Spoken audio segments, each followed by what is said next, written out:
Английский, английский.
Добрый день.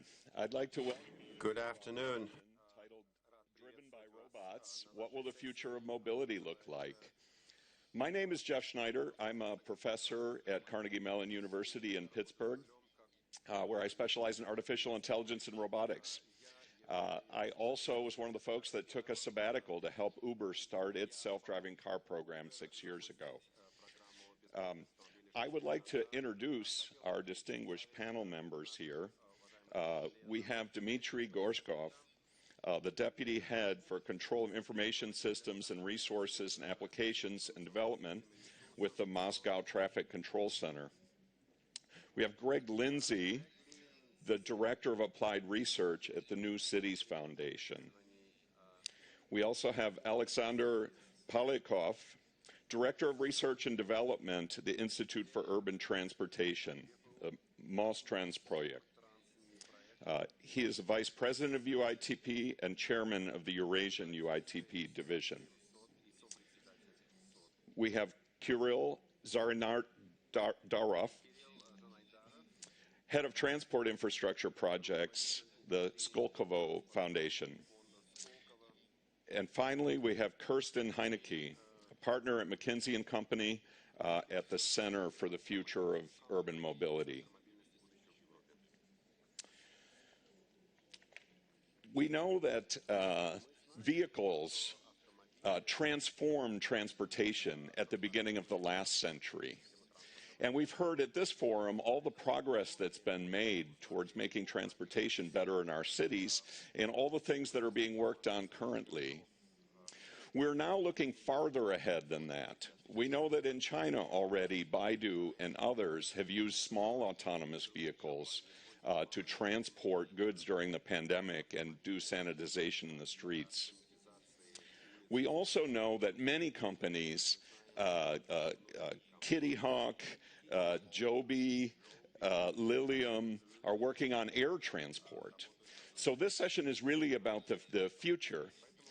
And now, to get us in the mood for this, I thought I would just show some things from Pittsburgh. And so here, this is our little test city for autonomous vehicles.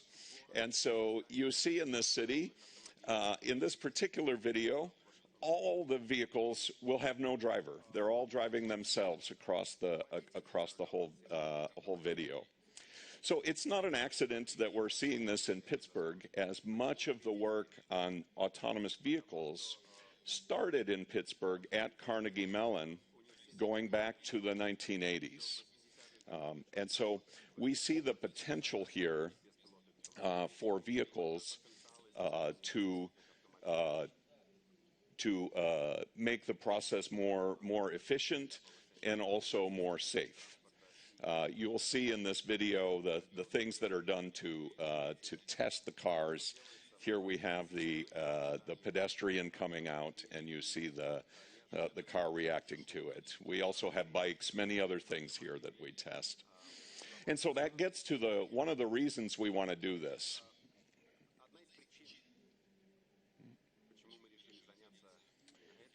It turns out that worldwide, 3,700 people will die every single day on the roads. Almost all of these are due to driver error. To put that in context, 150 people are going to die just in the time it takes us to have this discussion for this session. It's a very sobering thought. There are other opportunities as well, though. We know that we spend a lot of time and money on the road. Often the studies focus on time spent in congestion and traffic jams. But in reality, all time spent driving a car is just wasted time. We could do something else. In the US, it's an estimated 7 work weeks of time spent just driving. So we'd like to get those 7 weeks back, and we want to answer ourselves the question, if you had an extra 7 weeks, what would you do with it? We also know that utilization is not good with cars. 96% of the time they're doing nothing. So we have 25 times as many cars as we need, and mostly they're just taking up space. In some cities, up to 20% of the land is just parking.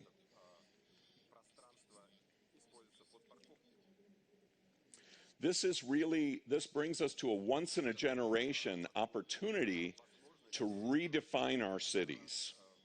It may be that individual car ownership is no longer a smart choice.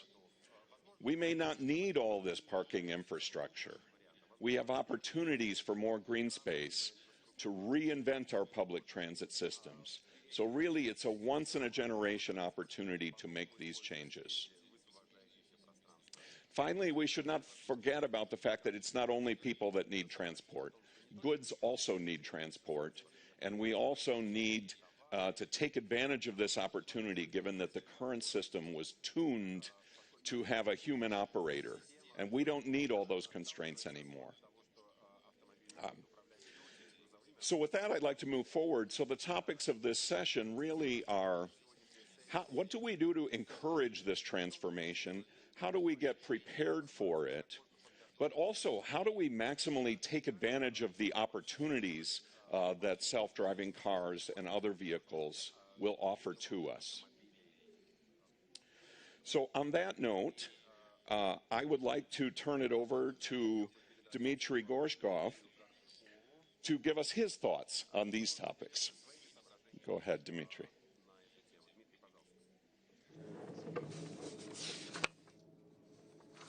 No sound, unfortunately, no sound coming. No sound coming from Dmitry.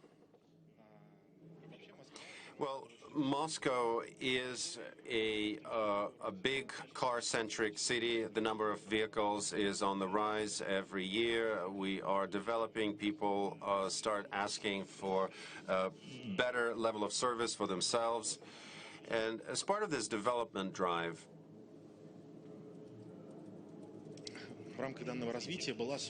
we, more than 8 years ago, intellectual transport system was set up. It's a huge host of all kinds of sensors, traffic lights, cameras, etc., huge data centers, databases.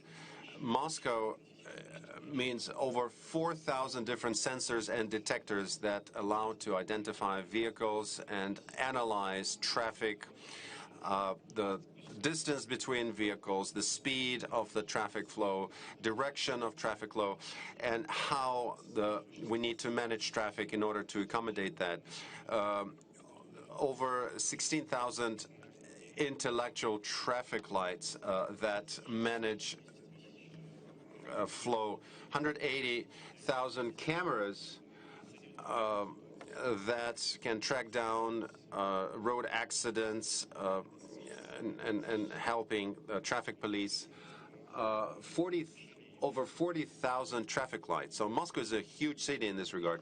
Every day we have almost 300,000 vehicles with GLONASS navigational system on the streets and the roads of our city. The amount of data we're receiving daily is about 25 terabytes. That means 3,000 years of non-stop listening to CD format music. So all this huge raft of data is being processed every day and is affecting the life of the city. We're keeping track of the modern trends, artificial intelligence developments. The 21st century, of course, is making inroads in our notions of the speed of life, quality of life. People want to get the services quickly, in time. We are learning from other cities. We are, in other instances, we are paving the waves. We are trailblazing for ourselves and our other colleagues. We have several AI-based projects running, photo video capturing, over 3,000 units, keeping a track of road accidents and preventing road accidents. It's improving road safety. It is also a traffic flow detection tool, allowing us to analyze traffic flow speed, direction. We have AI monitoring of the river transport. We made a step forward and we created an artificial intelligence-based system to analyze our river transport. We want to develop a river-based public transit system so that city visitors and residents can use them. We are improving smart intersection systems. All in all, there are numerous systems employed in the city now, improving life quality in this city. Smart intersection, what does it mean? We did not discover America. We followed best practices, taking stock of the best solutions offered by different cities and countries, and we slightly adapting it to our needs. Each intersection, an adaptive intersection, is equipped with a computer which on its own makes decisions on changing traffic lights. If there's no traffic coming from a side road, then it will have a red light on. If there are no pedestrians waiting, then red light on for pedestrians. So the computer decides on prioritization. Originally, it was built as a priority tool for public transit vehicles because 80% of the residents use public transit vehicles. But everybody benefits from it because if there's no tram coming, no need for green light to be on. If there are no pedestrians, no need for them to cross. And motorists have priority. They have green light on. So all these sensors, all the detectors and cameras, they enable traffic lights to operate on their own. When we were choosing for the best options, Singapore, Sydney offered the best solutions, we believe, because those two cities are using these technologies. We created overlapping sensors used as cameras and transmitters. Stockholm, Los Angeles, Helsinki, and many other major cities are using similar systems of traffic management. So what's the result of a reduction in time spent at intersections? Anywhere from 25 to 30% improvement in road situation at each intersection. Next. Now there are over 2,000 cameras, digital cameras being employed by the city. They will be registering all road accidents, pedestrian crossing at an improper place, emergency situations, because traffic is important. It's all mathematics based. Each lane has a certain throughput capacity depending on its width and the maximum speed limit. Any stop, be it on the 3rd Ring Road or the Moscow Ring Road, in one lane, any breakdown in one lane would lead to a collapse of the whole road. So we need to be able to analyze the unfolding events and respond quickly. We need to maximize throughput capacity. So our current priority, we focus on the Moscow road, MKAD. That's the road we want to focus on, and we want to bring down the accident rate. Internet of Things, computer modeling enabled us to create a digital version of any physical object, be it a book, a house, a space, room, a car. In our case, it's a city. We are going to build a digital model of the city. My colleague, who is in charge of this interesting area, Alexander Polikov, he will speak about it in greater detail. One of the key priorities in general, one of the key goals of all these activities is to create an Internet of Things. We want to have active infrastructure in the city. Pilotless cars is great. Cars are taking care of themselves. That's great. But cars need to be in the loop. They need to be aware when the traffic light is going to turn green or red, where there are traffic jams, the congestion situation. Once we have connectivity with pilotless cars, this would lead to lower traffic rate, accident rate, and fatality rate.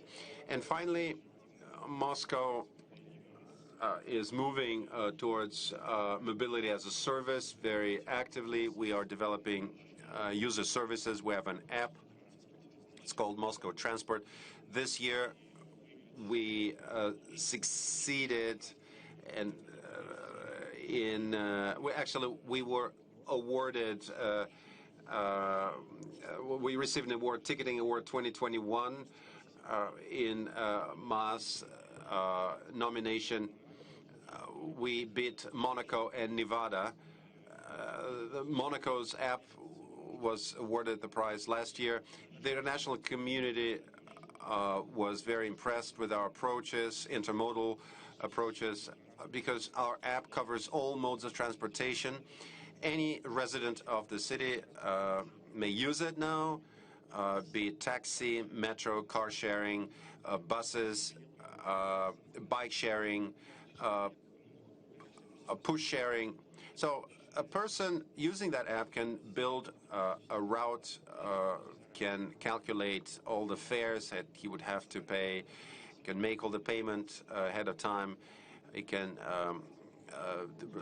book a car or any other service. So he would know that 20 meters from the metro exit, he will have a bike stand, and he will be able to travel across the city. He will reach his point very quickly. He can choose the route, fast or picturesque or most interesting, most exciting. So different options are given to him. So this was highly appreciated by the international jury.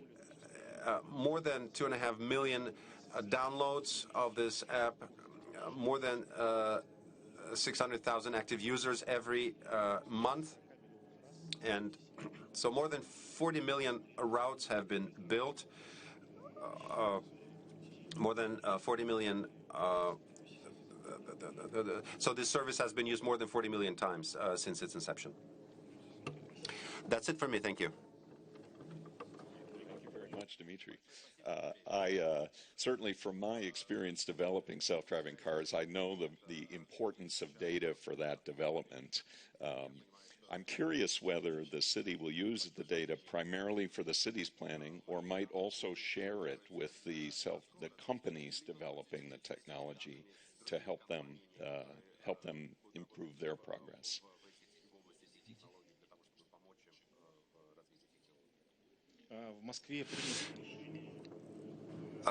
A decision has been made in Moscow to make this data open, available to everybody else. So it's in public domain. There's a huge huge mass of data that we receive from other authorities, federal authorities, regional authorities. So those who own data owns the world. And so data, of course, makes it possible for us to make forecasts for the future.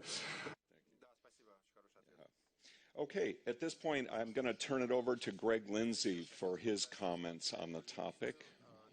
Let's see. Can you hear us, Greg? Can you go ahead? Yes, thank you, Jeff. It's a pleasure to be joining you all today here, albeit virtually, but thank you so much. It's a pleasure and honor to return to MOOC this year. And yes, thank you for setting the stage, Jeff, and thank you for laying out the stakes here, particularly at Moscow Const. I'd like to do a bit of a provocation today, I guess, in discussing sort of the urban robotics revolution, which I would argue is going to arrive in many ways undetected, stealthily, in forms that we may not expect, not necessarily as self-driving cars or as urban air mobility, but in much more modest means and in form factors that we may not necessarily anticipate at the start. So here, of course, this is an image of the boring companies, tunnels under Las Vegas that supposedly will have, autonomous Teslas drive through them. I'm not so certain that's the future. The starting point for me in thinking about how we will be driven by robots or what will be driven by robots It goes back to a phrase that I heard 7 years ago at the Googleplex in Mountain View. Astro Teller, who initiated the Google self-driving car program, which became Waymo, gave a talk about sort of how we might think about how robotics would reshape cities. And he had this phrase that I loved. We might need self-driving buildings as well as self-driving cars. And then made me realize, and Jeff, I would defer to you and others who are experts on this, but when we think of autonomy, it's not necessarily the vehicle factor. Autonomy is a set of capabilities, hardware and software, that, like other technologies, will eventually come down in cost, will miniaturize, and can be applied to any number of applications, not just vehicles. And so I've been thinking about what happens when we have autonomous everything, autonomous stuff. And so in this regard, we can already start to see various signs here and there. Prior to the pandemic in China, for example, there was an experiment called MobiMart. This was a self-driving store. Effectively, you would use your smartphone to unlock it, to enter and make purchases. The store itself could drive itself very slowly around the streets of Shanghai and recharge overnight. But we can start to think about how real estate would become unmoored and begin to flow around cities. Another experiment that I thought was really interesting, and this comes from a master plan community in Florida called, Babcock Ranch. This was deployed using autonomous shuttles from Transloc, but here they were used to the effect to create an autonomous school bus for children, in which a half dozen children could join a teacher en route and effectively turn what was once a commute to school into a learning session. So I thought this is interesting to think about classrooms effectively roaming around cities or communities. And Jeff, as you alluded to at the outset of the session, we've seen, of course, the adoption of these devices, which started as experiments, began in earnest during the pandemic. So Neolix is one of the companies you referred to that was here again in Shanghai doing disinfectant spraying. I had the CEO on a webcast during the pandemic to talk about how they're deploying their technologies and their kind of partnerships. And here you can see, a partnership with KFC to deliver just-in-time real chicken. But what Neolix is doing is actually operationalizing this discussion about, rather than the classic laws of real estate of, location, location, location, how can you locate yourself where people will come to you? We can now start to deploy infrastructure to where the people are, using, of course, data sets and sensors, of course, to understand where people are and then deploy. And so here you can sort of see their heat maps of chasing the crowd, as they put it. They're not alone in this. We're seeing, of course, around the world, various companies deploy this. This is Neuro, another founded by former Waymo engineers, their partnership with Domino's Pizza to deploy self-driving pizza delivery in Houston, Texas. In the UK, of course, we've seen Starship, which is another urban robotics company using a much smaller form factor. There they've deployed using the sort of redways, the pedestrian pass, to imagine how they might deploy robotics for grocery delivery and medicines during the pandemic as well. And starting to think through about how do we share the road space or sidewalk space with these robots? How do we begin to incorporate them into our building typologies, into our actual sort of how they factor into the urban realm. And I would argue that things will get weirder as we go along here. Here's, for example, an experiment with a self-driving garbage can. Imagining that we're going to have a streetscape that will be filled with seemingly autonomous objects, as I mentioned, following around particular objects that we will have to share road space with and share sidewalk space with. And I think these objects will quickly become more fantastical and less like vehicles than we might expect. So this is an image New Yorkers will know. In New York, when workers are disputing with their labor, with their employers, they deploy this inflatable rat. And I saw this one day, thinking about the fact that it was in a truck bed. We might soon see, architectural objects, advertisements, all sorts of autonomous things moving throughout the cityscape. And I thought this was a particularly resonant image, given that Robin Chase, the founder of Zipcar, one of the great thinkers about shared mobility, has already come up with the acronym RATS for Retail Autonomous Traffic Services as a catch-all term for what we might expect these to be. So hopefully RATS will soon enter the lexicon. And and obviously the pandemic, of course, was fuel to the fire behind all of this. This massive shift in our behaviors, the changes away from high street retail to fueling online grocery shopping and delivery, and of course meal delivery. This huge profusion. We talk about 15-minute cities in Paris, in Rome, in Milan, et cetera. But the companies that were actually building 15-minute cities were companies like Amazon and Baidu and Yandex and others that were deploying delivery within 15 minutes or less. So, for example, this is Matt Newberg. He runs a newsletter called Hungry. Early in the pandemic, he went undercover as a driver for Amazon's new grocery service that opened in Los Angeles. And there he discovered that, yes, that basically Amazon was basically deploying new stores within 15-minute delivery of affluent Los Angelinos. And effectively, the stores were warehouses first. They were reconfiguring the layouts in almost real time based on the data from deliveries. So, new kinds of urban infrastructure, new ways of retailing are following this urban robotics revolution as well. And it's deploying closer and closer to the edge. When we think about, warehousing logistics, we, of course, think of massive warehouses on the periphery of our cities. But during the last 18 months, we've seen this revolution where robotics companies like Fabric here from Israel are partnering with large delivery chains and others to basically Walmart, Instacart is under consideration in the States, to basically deploy these micro-fulfillment centers into interstitial spaces around our cities, including even vacant storefronts. So we're seeing, the urban robotics revolution is not just in the delivery vehicles, but also in these, stealth warehouses that are appearing around our cities. And, it'll be interesting to see to what extent we can start to automate the buildings themselves, coming back to Astro Teller's original statement. Again, in the United States, Reef Technology has more than $1 billion of investment from SoftBank. They've purchased more than 4,000 parking lots around the United States. And they've deployed what looks like shipping containers to do meals and vaccinations and other things. But my friend Brian Boyer at the University of Michigan has pointed out that what Reef is really doing is deploying what might be called a minimum viable building, right? It's disassembling the components of buildings into these shipping containers and other uses. Can we automate those as well? Can we, going back to the MobiMart, can we start to think about what autonomous stores might look like deploying to these neighborhoods? And again, these are not just sort of theoretical experiments. One of the things that I've been paying most closely attention to is autonomous micromobility. Rather than hailing a car that comes to you, how can we start to rethink the streetscape if we can have, in fact, autonomous scooters, as Spin is beginning to deploy in the United States? This is in partnership with the robotics firm Tortoise. So they've already begun to think about, what if we can actually have, scooters rearrange themselves at night, where we can, collect urban forms of infrastructure to decongest our cities and sidewalks in various ways. And how do we start to think about these at scale as well? Here you can see, what should we call it when we have, large numbers of micromobility other forms in our streetscapes? Is this a flock of scooters, a scrum of scooters? What happens to our movement patterns and begin to thinking through this infrastructure when that happens? So cities have already begun to grapple with this, of course, how we might regulate this cityscape full of autonomous objects.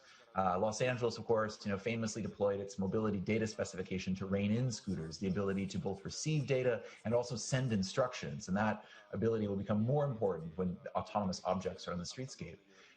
Los Angeles has also flirted with, unsuccessfully, trying to basically be able to push instructions into the various mapping services, Waze and Google Maps and others, around various cities. And it'll be interesting to sort of see, again, who controls the map, controls the territory there when it comes to deployment of this.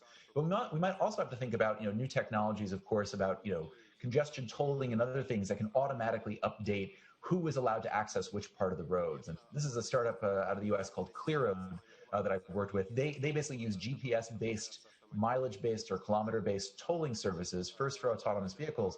But here we can start to think about, how we might do this for autonomous scooters or urban robotics, how we might use code to limit which parts of the sidewalk or street they might use and what price they might pay to do that. So to conclude quickly, I worked on a project several years ago with my colleagues Brian Boyer and Anthony Townsend, then with the National League of Cities and the Bloomberg Philanthropies, to think through several scenarios of what urban robotics might mean. And this to harken back to Cedric Price, technology is the answer. What is the question? We wanted to ask several questions about how might we harness these technologies to solve certain policy problems. So one, for example, we started with the notion of, how can we use autonomous vehicles to increase the mobility of senior citizens and the disabled? To think about, I'll go through these quickly, of course, but, how can we start to think about, using the taxes generated by these autonomous toll roads or, other kinds of congestion pricing to basically create a service specialized for these elderly citizens. And so instead of an autonomous school bus, we might have an autonomous shuttle with caregivers instead of drivers, and therefore increase the mobility and access of that population.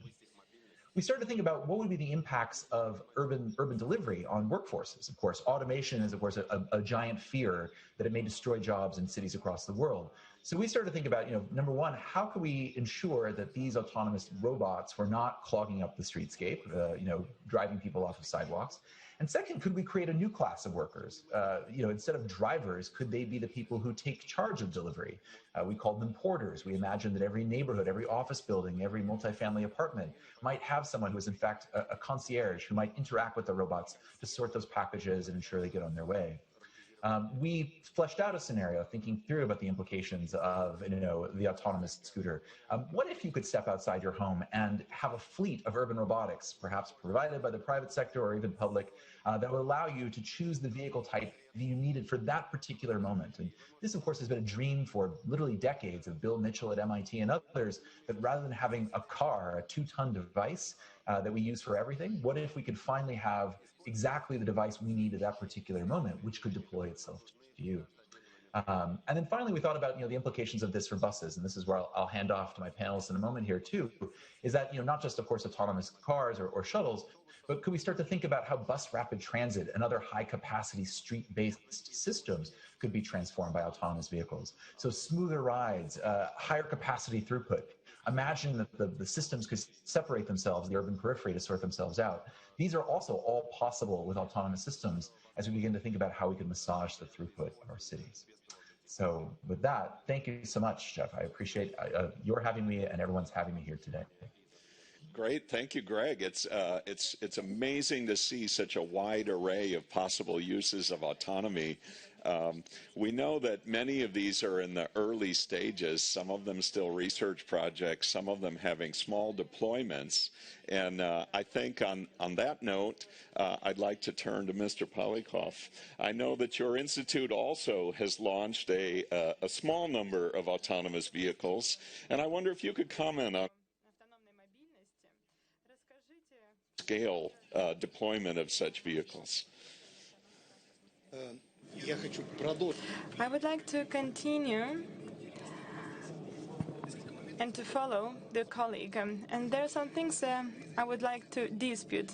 If you say that revolution happens invisibly, but it's not so. As a scientist, I can tell you that 30 years we've been working on that. And now we use things that we had 100 years ago. Revolution already took place. For example, 100 years ago at Tomsk University, they started the first Hyperloop. It was a cargo rail truck that was driving slowly, but still the technology was there. Hyperloop 1 made the first project, Hunchun Zarubina, using the same technology. The revolution took place many years ago. Now people recall that actually the revolution was a long time ago. So now speaking about the unmanned vehicles, I'd like to tell you the following. First and foremost, I would like to speak about safety. Of course, you touched upon an important topic. 46% of accidents happen because of the drivers, because they violate the traffic rules, or if it happens so that the drivers drink and drive. 54% account for highway accidents, accidents in the courtyards, accidents with trucks, and so on. According to various expert surveys, the number of accidents can be decreased by 70 to 90%. But everyone is speaking about Vision Zero, and I think that without an unmanned vehicle, it's not possible to go to Vision Zero. If we want to have zero fatality rate on the roads, we need to introduce new technologies, and we need to use unmanned vehicles. There is no way around.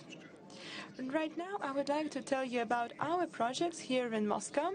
We do have unmanned vehicles here in Moscow. I'd like to tell you about the means of transportation used in our institution, developed together with my colleagues. The first is Parkon. It's the kind of a car which checks that the users use the parking properly, pay for it, and observe the parking rules. They check if the car stopped in the right place, so a camera is embedded here. So on the left you can see Parkon. It drives in Basmanny district of Moscow. It controls over 1,000 cars. It started in February 2020, and frankly speaking, at the beginning we were a little bit afraid. What do I mean when I say we were afraid? I mean that before we let it go on the streets, we worked together with my colleagues from Moscow Institute we were just running to the road and we were checking if the car would stop. We tried it. The developers ran to the road and it stopped. So it really drives smoothly. It follows the traffic rules. It worked for 2 winters, and it's working for the second summer. No matter what the weather is, it drives smoothly. The basis of the driving, a digital twin of the map, and my colleague already said that who owns and who controls the map, that person controls the territory. I agree with you. There are, for example, marks on the roads, but they will disappear. The car will know on center of traffic organization or other state authorities should determine that today we are going to have only 2 places for parking here, and the price for parking is this and that. So everything will be in the form of a service. Of course, I'm thinking about the future now, and we decided to make one step ahead. During the time of pandemics, we came up with an idea to make an unmanned car which brings the COVID tests to a laboratory. You know that medical professionals collect the analyses, and there are such workers who simply collect the tests and then have to bring them to the laboratory. There are a lot of patients nowadays, and doctors, of course, are superheroes in the time of pandemics. They bring a lot of work on their shoulders. So we came up with an idea to collect tests, to collect analysis, and to bring them to the laboratories to avoid contacts with people to ensure better safety. You demonstrated the situation in the US. It's called Ford Fusion. In Russia, it's called Ford Mondeo. We also started to use Ford as an unmanned vehicle. Now we use Lada Vesta, and recently it took the 2nd place in the world as rare cars used on the roads. It's an international recognition. The International Automobile Agency said that that is the 2nd rare car in the world which can be used as an unmanned vehicle. And Lada Vesta is now driving around hospitals. On the regular basis, it collects analysis, so it collects samples, tests, and brings them to laboratories. The Lada has already transported more than 4,000 containers with tests. We make the life of medical professionals easier. It's not a pilot project, and I'm saying so because a pilot project is something that happens for 2 months, for example, and this car has been working for more than 4 months. So that is a nice case. And there are cases of using unmanned vehicles for social purposes, even here in Moscow. Right. So everything is based on communication as well. My colleague was absolutely right to say that transportation now is all about communication. When people, children in the future use unmanned vehicles, they will pay more attention to communication. You showed us a case where children communicate with teacher during driving, and same with other groups of population. Thank you. Much for those comments. It's great to see the progress and the plans to expand the launch for this. On that note, I'd like to turn to Mr. Zhanaidarov and comment that KPMG has an autonomous transport readiness index, and they recently placed Moscow at 26th, and previously they were at 22nd. And so, I think it brings the obvious question, can you comment on how Moscow is doing overall in its readiness and promotion of these autonomous vehicles? Go ahead. Jeff, thank you very much. I would say not only Moscow, but Russia as a whole. So let's speak step by step. If we speak about the development of unmanned vehicles, autonomous vehicles in Russia, it all started back in 2017.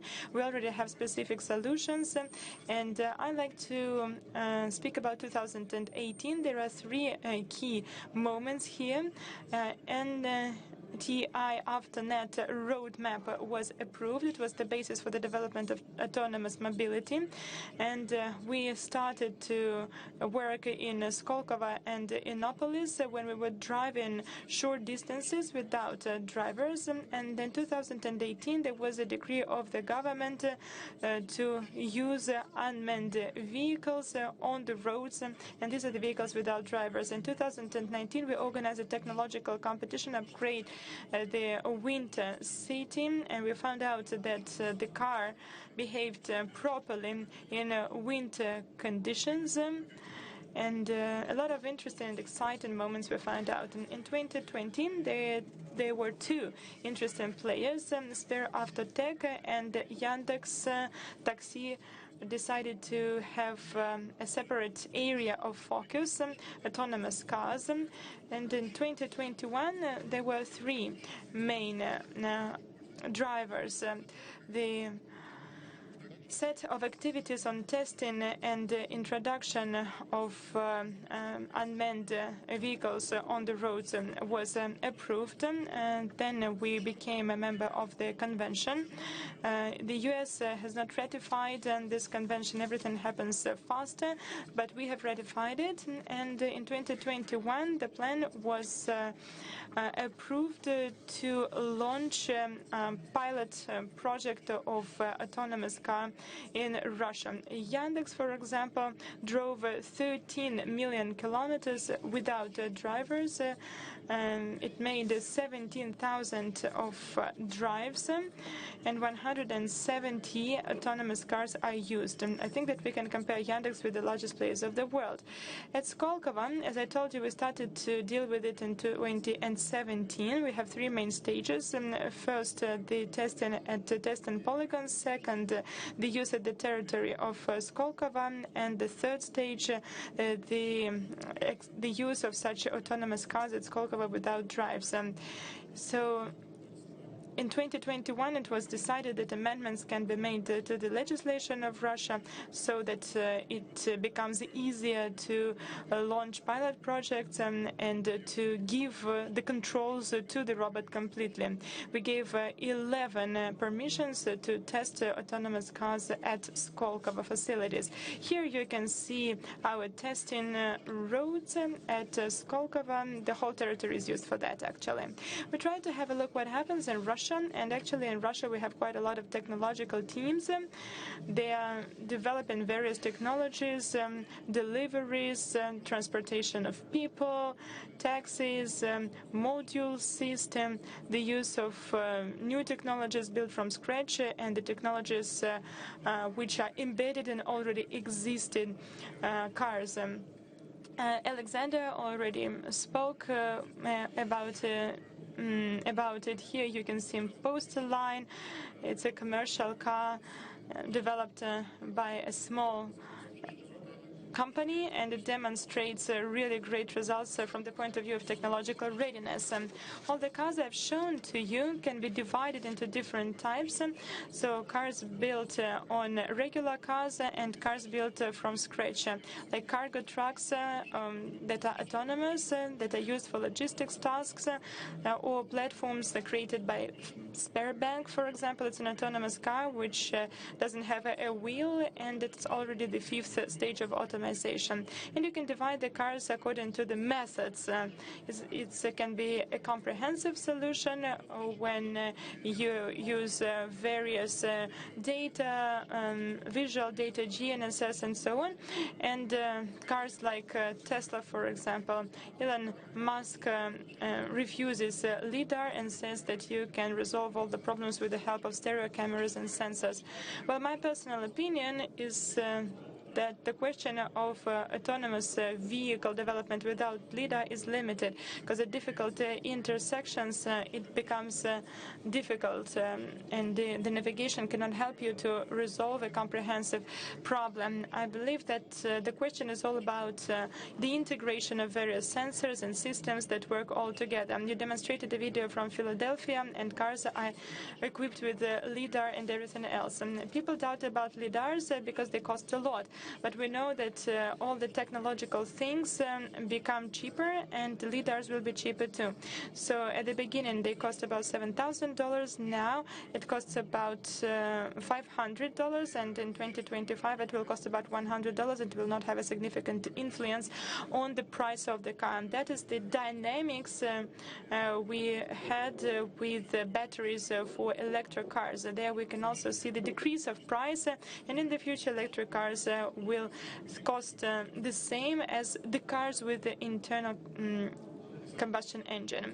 And the most important thing, why are we doing it all? It leads to lower fatality rate on the streets.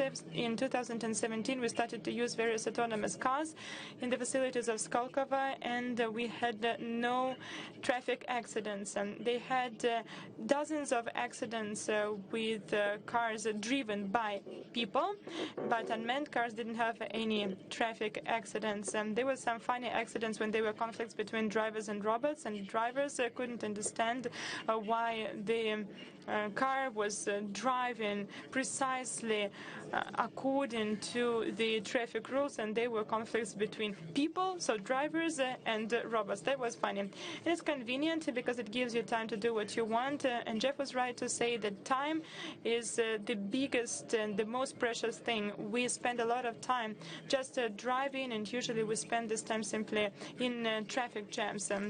Then you can make a parking space free, and it creates better accessibility for people with limited abilities. And here I would like to show you two scenarios in the future: ride-sharing and Tesla network, when you buy a car and you share it with other people. So autonomous transportation is really the future of our industry, and I hope that it will come faster than we think. Thank you. Great, thank you very much. It's very important to understand the large cost involved in the vehicles themselves, but also the effort, as we've heard from you and the previous speakers, just the effort by a broad array of people across government and industry to pull all this together and to make this actually work. So given the scale of what's needed here, at this point, I'd like to turn it over to Kirsten Heinecke and ask him what impact the pandemic has had on the progress overall and people's attitudes towards the prospects for self-driving vehicles. Kirsten, can you hear us? Would you like to go ahead? Yeah, I can hear you well, and thank you, and happy to go ahead. So first of all, a pleasure to be here. Sorry I couldn't join you in person. Basically, I think, Jeff, you made the point earlier.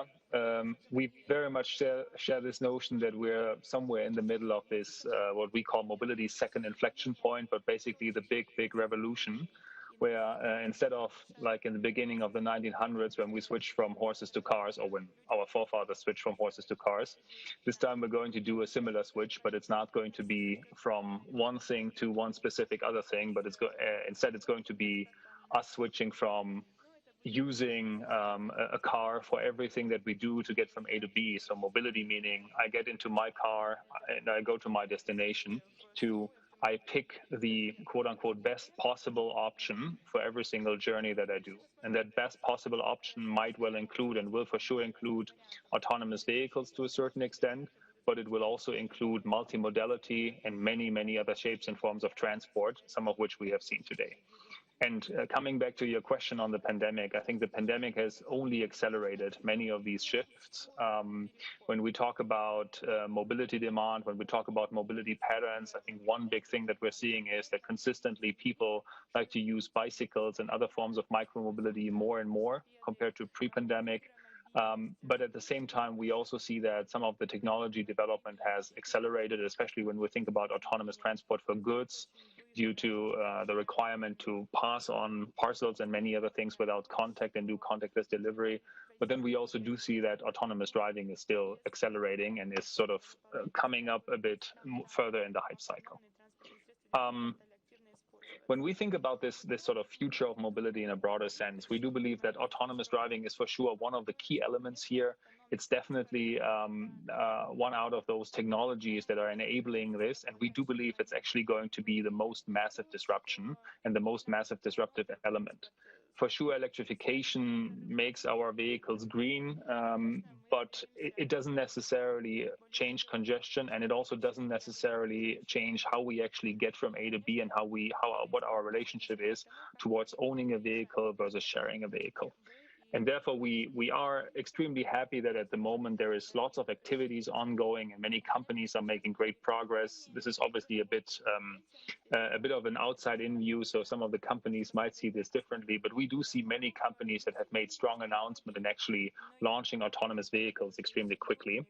And then this is maybe a bit more data-driven analysis, right? So we do believe that this is going to be massive, right? So what you do see here is basically an overview of some global scenarios of cities where we believe autonomous vehicles are going to be launched when. And then you also see a bit how this is going to impact the way how we get from A to B in those cities.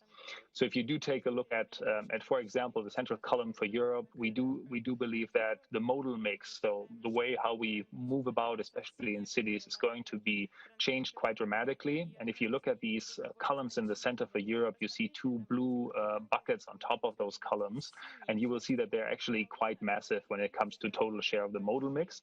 And that ultimately, and that's why I'm saying we have this mobility revolution, the personal vehicle is going to be one of the main devices that is going to, quote unquote, suffer from this and be reduced when it comes to the number of miles traveled and the number of trips made with it. I think our key message here is we don't know what the future is going to be. And if we look further out towards 2035 and 2040, right, and think about what is going to be the mobility scenario and what are our cities going to look like, we have created these 4 bookend scenarios, right? And these 4 bookend scenarios look at different parts of, or different methodologies, how we do address the mobility challenge of today. And they also do look at how many miles we're actually going to travel. And when we talk about autonomous vehicles, in our mind, this needs to be part of our technology revolution in order for us to be able to meet climate change goals, but at the same time also be able to stay as mobile as possible, or maybe in some cities even grow our mobility. Because we do believe that while for sure battery electric vehicles are going to alleviate a lot of the pain when it comes to emissions, we still have a problem on congestion. And to solve that congestion problem, we need technology, and autonomous vehicles are going to be a big part of this. When we think about how this is going to happen over time, right, and how the revenue pools and the value pools behind are going to be redistributed, you can see a couple of things. So one is we strongly do believe that everything that is a robo-taxi, a robo-shuttle will be a massive value pool by the time we get to 2030. We also do believe that some of the other parts of the value chain and parts of the ecosystem are going to decline a bit, obviously because some of this will be cannibalized. But on the other hand, autonomous vehicles, autonomous shuttles might also well stimulate a bit further the amount of miles driven and thus the revenue pools. And then, and I know this is fairly granular, but basically if we look at this and if we do take a look at how this is going to split out, right, and who is actually going to be making the money, quote unquote, we do believe that most of the value that is being generated will actually be, one, in the technology of the vehicle. It will also be a lot in making sure that you're able to properly insure the vehicle and control the vehicle. And then there are some further pools to be addressed in maintenance. But ultimately, the biggest bucket is going to come from whoever is owning the customer relationship and whoever is owning the mobility platform and is basically hosting these autonomous mobility services. And that will be, in our mind, a fairly attractive business. Not only that part, but the entire value chain is going to create tremendous opportunity for many folks. That's it for me. Thank you very much for having me, and looking forward to any questions. Great, thank you very much, Kirsten. That was very exciting to see the change in thinking as we go through this process of developing this technology. We have a few minutes for questions left, and so I actually want to come back to the talk that Carol gave earlier. He mentioned his opinion on LiDAR and that he felt it was very important.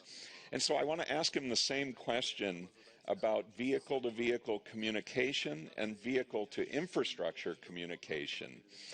We know that this will help make the problem easier, but my question to you is it just something that will help, so we work on it, or is it so critical that we should insist that vehicles cannot be on the road autonomously unless these technologies are in place to help them out. I wonder if, Kirill, if you have some comments on that.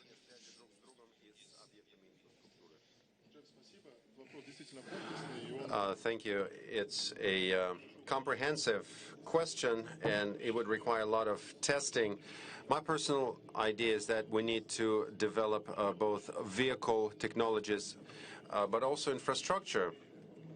Of course, V2X technologies would make it easier to operate cars, and they're beautiful cars based on the idea that traffic lights would inform them, so they don't equip their cars with cameras detecting the traffic lights, assuming that traffic lights will inform them themselves. So, but it's a great technology. Great, thank you very much for those comments.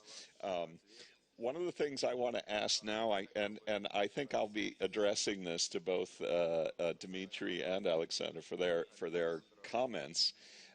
You know, we've advertised this idea that people will not need to own a personal car anymore, and so my question is that realistic at all? Could we get to zero personal car ownership, say in a city like Moscow? And if so, what would the timeline look like? How long would that take us? I don't know if Alexander, if you want to answer first, and then maybe I'll get some from Dmitry as well.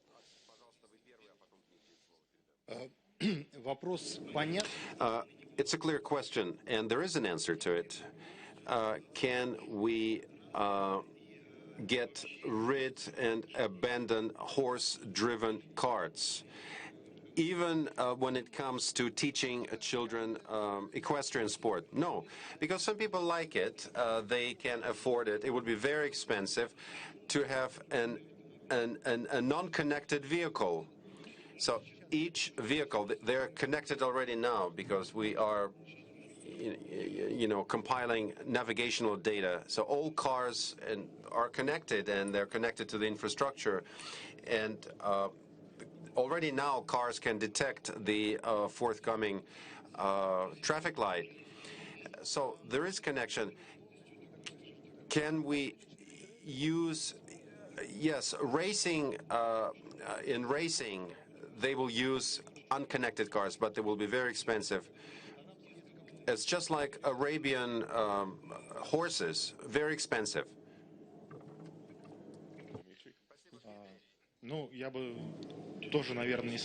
I would also disagree. I think it's going to take many years until we can reach the zero personal car ownership level in Moscow or any other countries. I own a motorbike, and I don't see myself without a motorbike. So I would say no. My answer is no. Many years. Great. Thank you very much. So at this point, what I'd like to do is thank all the speakers, both here in person and online, for their comments. I'd also like to thank the Moscow Urban Forum for organizing this session and inviting all of us here. And so with that, we'll wrap up, and I'll say до свидания.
Good afternoon, dear colleagues. We are starting a session dealing with food security.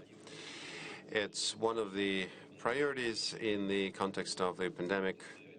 I would like to present our panelists, Alexei Burkov, our Moscow farmer, who has been working in the city for a long time, has a large farm, and he will update you on the challenges he had to face when we were caught by the pandemic. Dmitry Moskalenko, first deputy CEO of A&D Corporation, and also president of the Russian Council of Shopping Centers. We also have Sergei Belyakov, managing director, Ozon. Ruslan Ismailov, joining us online, Deputy CEO of Magnet Retail Chain, and Volker Schaar, who is Managing Director of Globus Holding. Before we start, I would like to say that last year, Moscow, the whole world, faced a global pandemic challenge. The goal was all the processes which existed in the past, all the delivery chains, they had to be sustained, supported. I think we did a good job.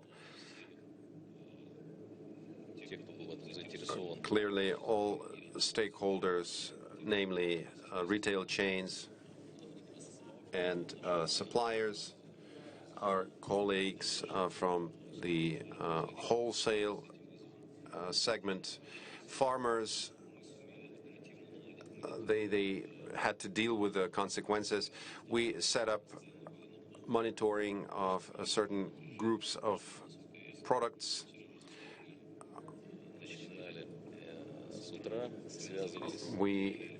Every morning we would get connected with people, set priorities, and by the end of the day we hope to have all these issues resolved. So the main product categories, the supply was ongoing. We had monitoring over prices, the practices introduced in Moscow. We shared them with our colleagues from other regions at their request. Despite the pandemic, restaurants were faring well. They were closed last year, but still we made it possible for them to stay open, and Sergei will speak about it. There was an explosion in the online delivery segment, and the number of deliveries grew manyfold within a very short time frame, March, April. So restaurants were not only delivering food, they were feeding our healthcare professionals. We subsidized them to this end. And so the support measures provided by Moscow last year, since the beginning of the pandemic, are still being offered. They're unprecedented, but we'll touch on that later. The first speaker is Alexei Burkov, our farmer. He will tell you about the changes that he saw in his life with the advent of the pandemic. Thank you. I would like to speak about how farmers responded to the pandemic. I'm a small-scale farmer, not far away from Moscow. It's a larger Moscow area. And when the pandemic broke out, there were serious. It threw everybody's life off balance, including farmers' lives. We witnessed an outflow of shoppers, buyers from the orthodox channels of such as open-air fairs, markets, open-air markets. This channel did not die out completely. It was supported, but still there was a drop in sales. Why? Because people were keen to stay home. They didn't want to visit public places, but still they needed food. So it led to a dramatic increase in deliveries requests. We deliver products in the southwestern part of Moscow. We're a small farm, so we cannot travel far. Alexei Alexeyevich, he called us a big farm. We have only 80 head of cattle, not thousands. So there was a sharp increase in demand for delivery services. We tried to meet that demand. Also sharp increase in demand for farm visits. Because when people are cooped up in their apartments, it's very difficult for them. And when they go to a farm, people don't meet other people. They can find their corner, to take a walk, to look at the farm animals, pet farm animals, etc. And we provided this opportunity to people, and it was a way for them to get out of their apartments. The pandemic made all of us think harder, including the farmers. And we came up with the following thing. We shouldn't deliver directly to households, but rather to a refrigerator, so-called refrigerator. And we implemented that idea. So what do people want? First of all, as little contact as possible, including food delivery people. Instead of waiting for a courier to come,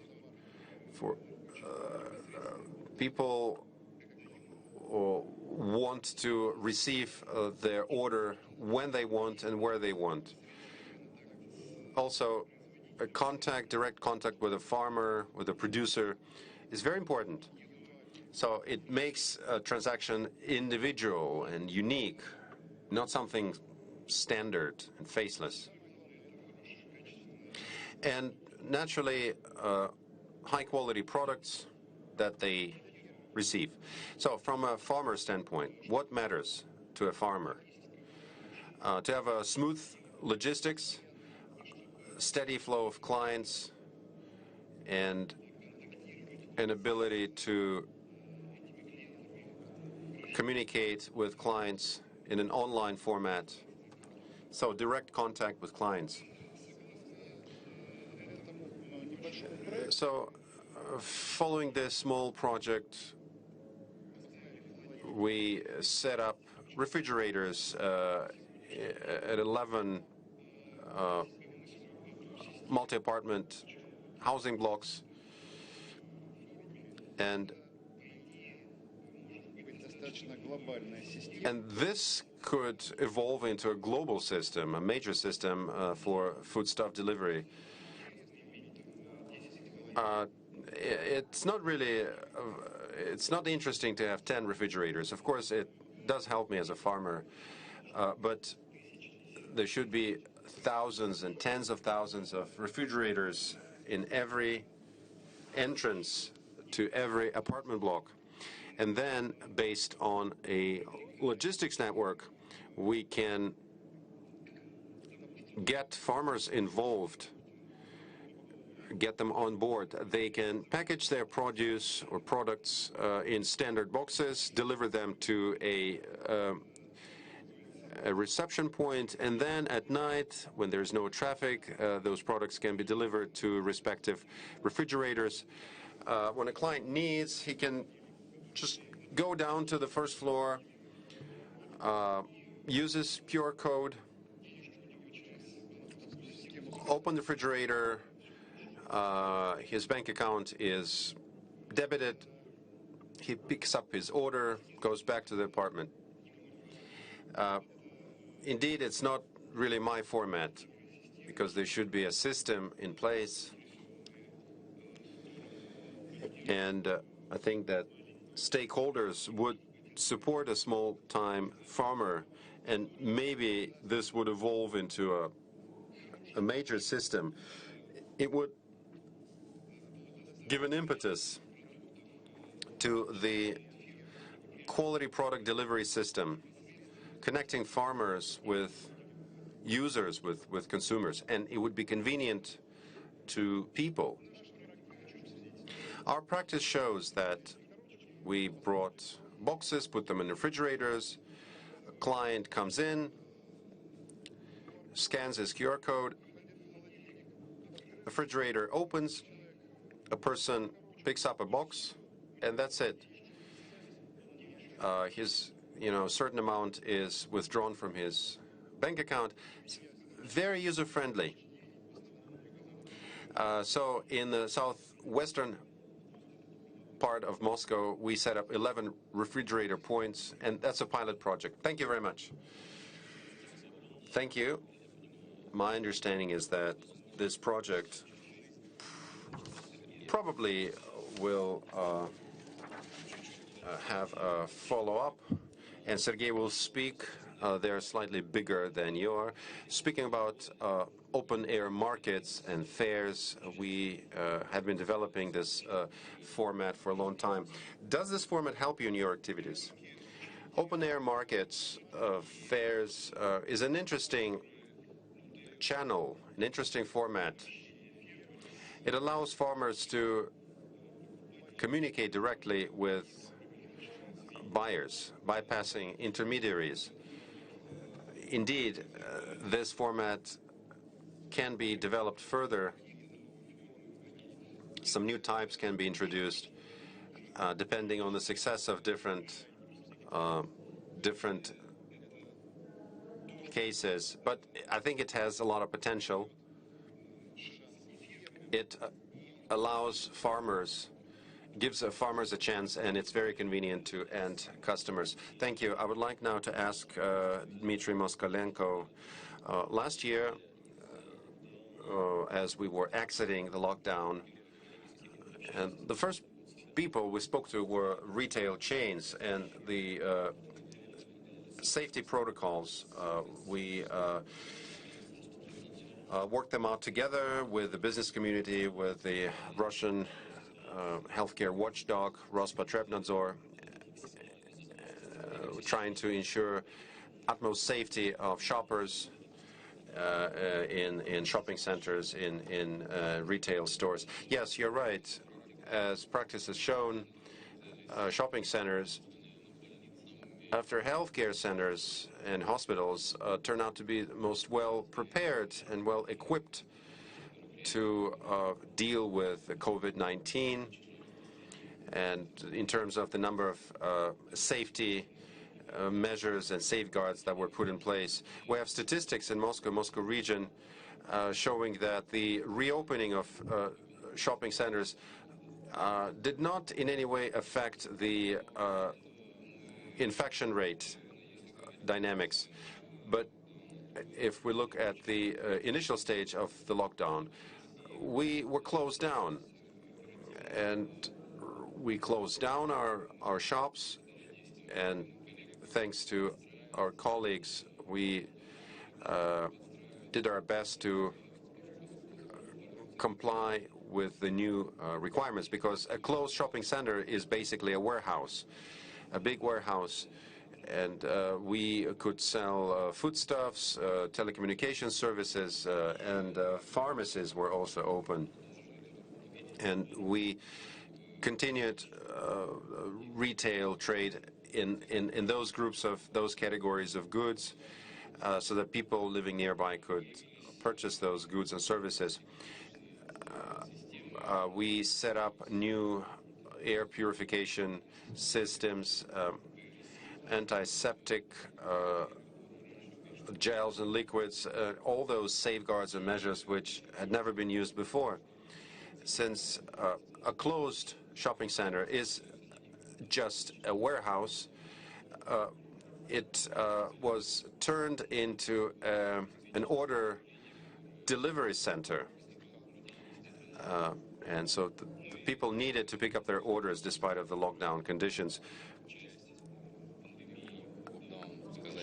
So during the lockdown, we, meaning retail chains, we fared well.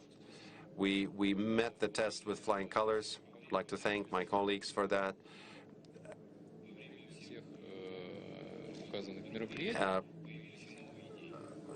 Some new ideas emerged while we were implementing all those measures as a result of our joint work. Some ideas were obvious,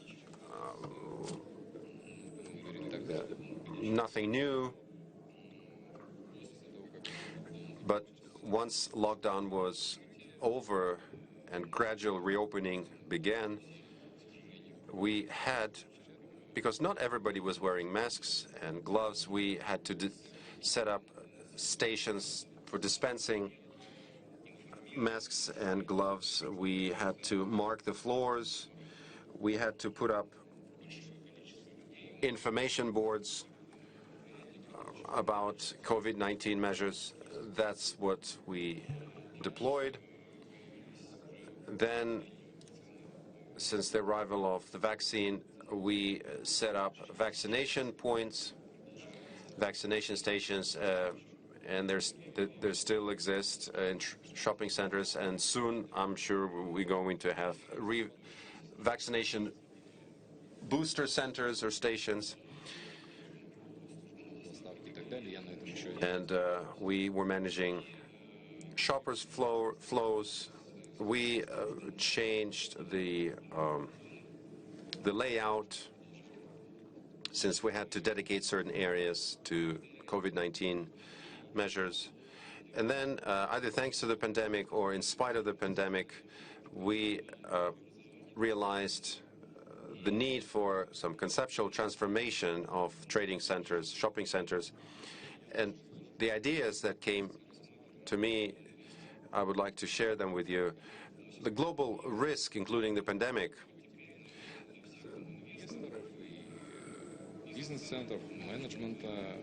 and I think these risks will be reflected in return on investment models going forward, because 2021, we don't view it as a standalone year. We view it as a continuation of 2020 for obvious reasons, because we have grounds for that. Clearly, in 2020, after the lockdown, there was a gradual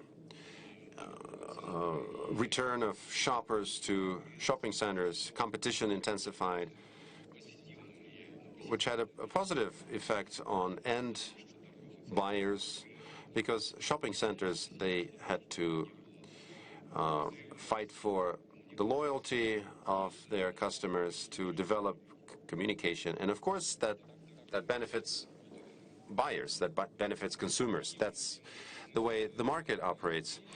The changes that we've seen, there's a trend that shopping centers will evolve more towards entertainment centers in order to boost the loyalty. That shopping centers will become more gamified. That probably they will be paying more attention to social networks popular among the young people and the social network-driven activities. And Sergei will speak more about it, but I think that this distinction between online and offline will be in terms of convenience and positive experience, positive shopping experience. So where does this watershed lie? I think it depends on the people, but most likely we're going to see these changes in shopping centers before too long. What are our plans post-pandemic?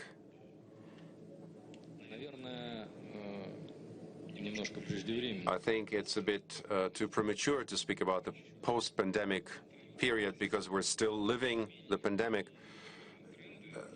But certain trends are transpiring as it is. We believe that there will be an expansion of commercial space towards a public gallery. Probably there will be commercialization of those public spaces, a streamlining of flows. We are witnessing it in real time now, looking at catering and looking at the catering companies and the food court companies, food court operators,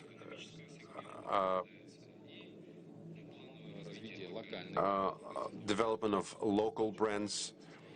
Since the logistic chains were disrupted, some new productions sprang up as a result. So we might see more local brands, and we believe there will be a target-based distribution of space within shopping centers. Thank you. Thank you. I would like to address Sergei Belikov. I'm thankful to you because during the previous year, when you had a different position, we worked closely together, and without his assistance, we would not be able to tackle different issues of concern. And now Sergei is the head of a Sirius company dealing the online trading. Thank you. All right, I received quite a lot of questions, and I have 10 minutes for my presentation, and I will try to stick to the time frame. I had a question about the changes of delivery structure from the point of view of categories of products we deliver. Of course, I'm speaking about e-commerce now, and the figures are quite astonishing. So food is a unique category. And it's unique because if citizens were used to shop online, food was in the last place because they wanted to have a look at it, to check the properties, to touch it, to see it, and so on. And those habits are hard to be changed. We believed so, but we found out that actually you can change them quickly. 240% was the growth of Ozon company, but the figure is relevant also for other company working in the same sector.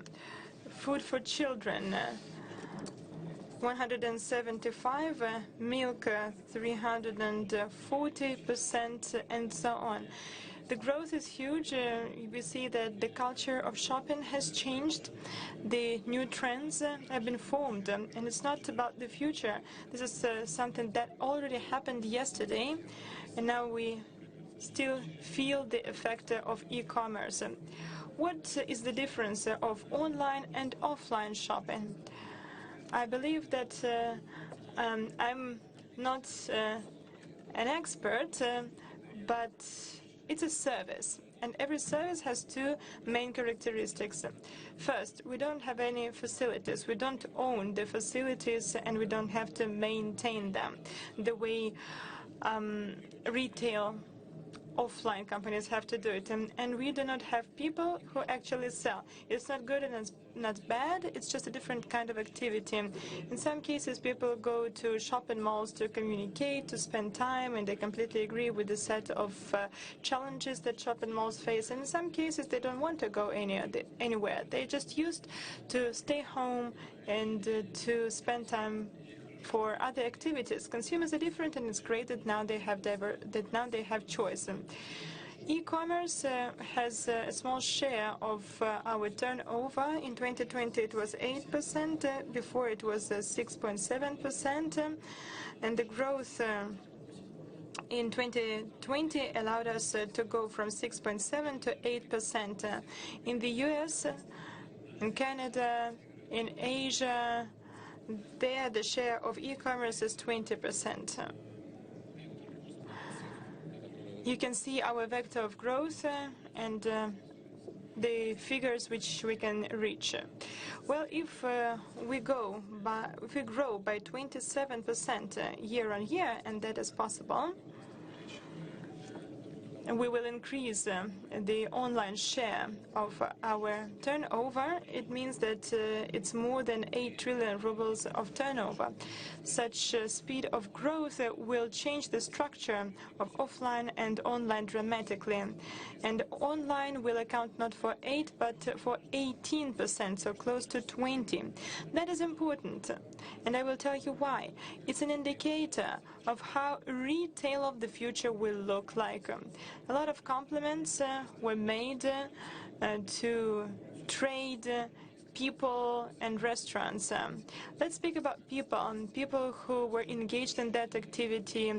We felt really difficult financial effects from lockdown and pandemics, but people managed to satisfy the demands of consumers, federal authorities and local authorities. Companies managed to overcome all the hardships and restrictions and provide necessary services to clients, citizens, and patients who needed medical services. I would like to express my gratitude to the government of Moscow. You used the word e-commerce, and I would like to use another word, e-government. The Moscow government fulfilled its functions so quickly and gave fast reactions to the challenges of the business. It doesn't mean that all the challenges were tackled and all the restrictions were destroyed, but they tried to act fast, efficiently. They spend less time negotiating and discussing things and more time taking decisions, and that allowed us to overcome all the hardships in a more efficient way. And of course we learned a lot of lessons in 2020. They made the procedure of permission received easier. They worked on the restrictions related to pandemics. And e-commerce is about the speed of delivery and logistics. We are a convenient format for inhabitants of the city and for the city in general. We have reached the so-called golden standard in Moscow and other larger agglomerations when we deliver on the same day. So the client orders and we deliver on the same day. And when we speak about food, we have to satisfy the needs of restaurants and to satisfy the needs of final consumers. It's not about days, it's about minutes. The next challenge is to go from order and delivery on the same day to order and delivery within 15 minutes. Now, can you imagine what kind of infrastructure you need for that? Transportation vehicles, points of order fulfillment, then necessary instruments, taking into account that the concentration of people is different in different districts, and it's good that at the market of e-commerce we have fair and healthy competition.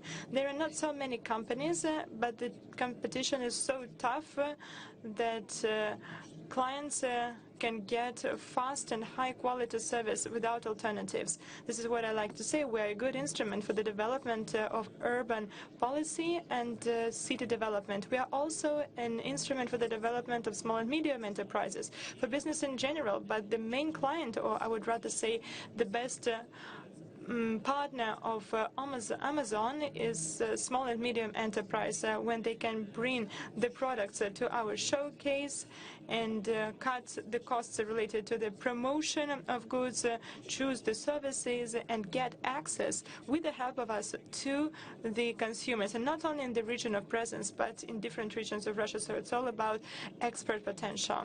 Now I would like to finish my presentation to make the life of our host easier. We would like like to express our gratitude to the government of Moscow for their activity, for their work.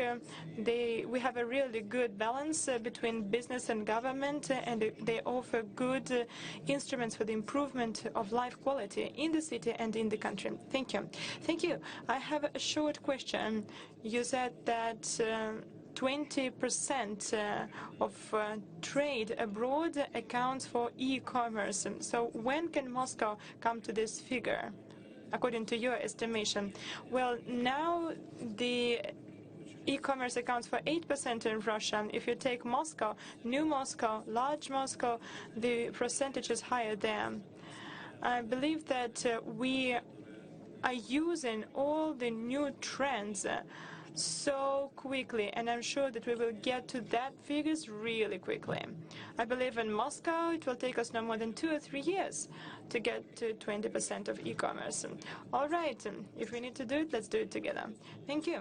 And I would like to give the mic to Ruslan Ismailov, the Deputy Director General of Magnit Company. It's one of the few companies where they always had buckwheat on the shelves, just like other products. Ruslan, how did you manage to do that? Hello. Thank you very much. Unfortunately, I don't see my presentation, so I'd like to briefly tell you how we got there and where the trade is going to amidst the pandemics. Magnit is the largest Russian retailer, working in more than 4,000 settlements and towns. It has more than 22,000 trade objects. We provide services to more than 12 million clients. We have about 2,000 trade objects in Moscow. During the corona crisis until today, we completely understand our social responsibility for our clients.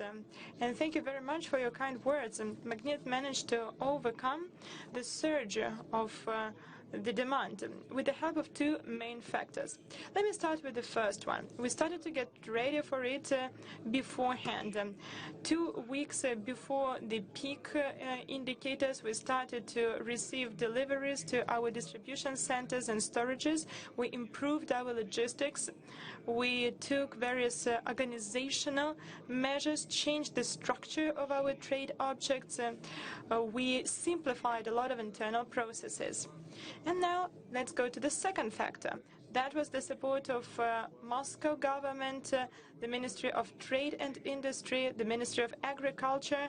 All of them were highly involved in this situation, and that reflected the seriousness of the situation. The demand grew really dramatically and fast. The sales of flour and buckwheat increased by 6 times, pasta by 7 times, sugar by 2.5 times, storages, transportation, shops. 300,000 of our workers worked 24/7. They worked in really hard conditions. We delivered products to the shops several times per day. I mean, the trucks arrived to the trucks several times per day, even during the night. And we managed to overcome that peak successfully. Magnit, as a company, had a significant task to avoid deficit of products on the shelves and to keep the prices for necessary goods. We remember that a number of suppliers increased their prices, but here at Magnit Company we took measures to choose alternative suppliers from small and medium enterprises. In that activity, again, the government of Moscow helped us, the Ministry of Trade and Industry, the Ministry of Agriculture, and other agencies. With mutual efforts, we managed to keep the situation under control. In addition to that, we managed to make zero increase of the price for the products which were especially important for the clients. And the pandemics stimulated not only the sales of products, but it also stimulated e-commerce. It's a channel of trade, and it was of course related to the fact that people were afraid to go out of homes. Hundreds of thousands of people tried to order food for the first time in their lives with the delivery to their homes. After the acute phase, they continue to use such service. And even when restrictions are lifted, they continue to use e-commerce. So in spring and summer 2020, we managed to pass the way which we would pass within 2 or 3 years, and we did it within 2 or 3 months. We started a partnership-based delivery service, and then we started to organize deliveries from our own shops. And there are about 200,000 shops from where we deliver products. And we have different formats of deliveries. We have all kinds of partnership for e-commerce. We deliver products not only from supermarkets, hypermarkets, round-the-corner stores, but also from Magnet Cosmetics and Magnet Drug stores. In the first quarter of 2021, we delivered 9,500 orders daily. We see that e-commerce is a large segment of our business. Currently, we manage 5 drugstores, and we are going to have 20 of them till the end of the year. At the beginning of 2022, we will open a large drugstore, which will be working regularly with the deliveries and supplies. So we will build our own system of supplies on the basis of that. So we see good perspectives for the future in this segment. We believe that till the end of 2025, e-commerce will generate not less than 5% of our revenue. COVID-19 changed the demands of people. It changed the approaches to the needs, to the demands. Amidst the restrictions and the threat to get ill, people were highly interested in food that you can cook at home. Many people started to cook at home, especially in Moscow. Up to 60% of people said that they wanted to cook at home. 50% of people said that they started to cook something difficult at home. And delivery of food is not only about the satisfaction of need to eat, but it's also an ability to have a healthier lifestyle. Could you please share your presentation?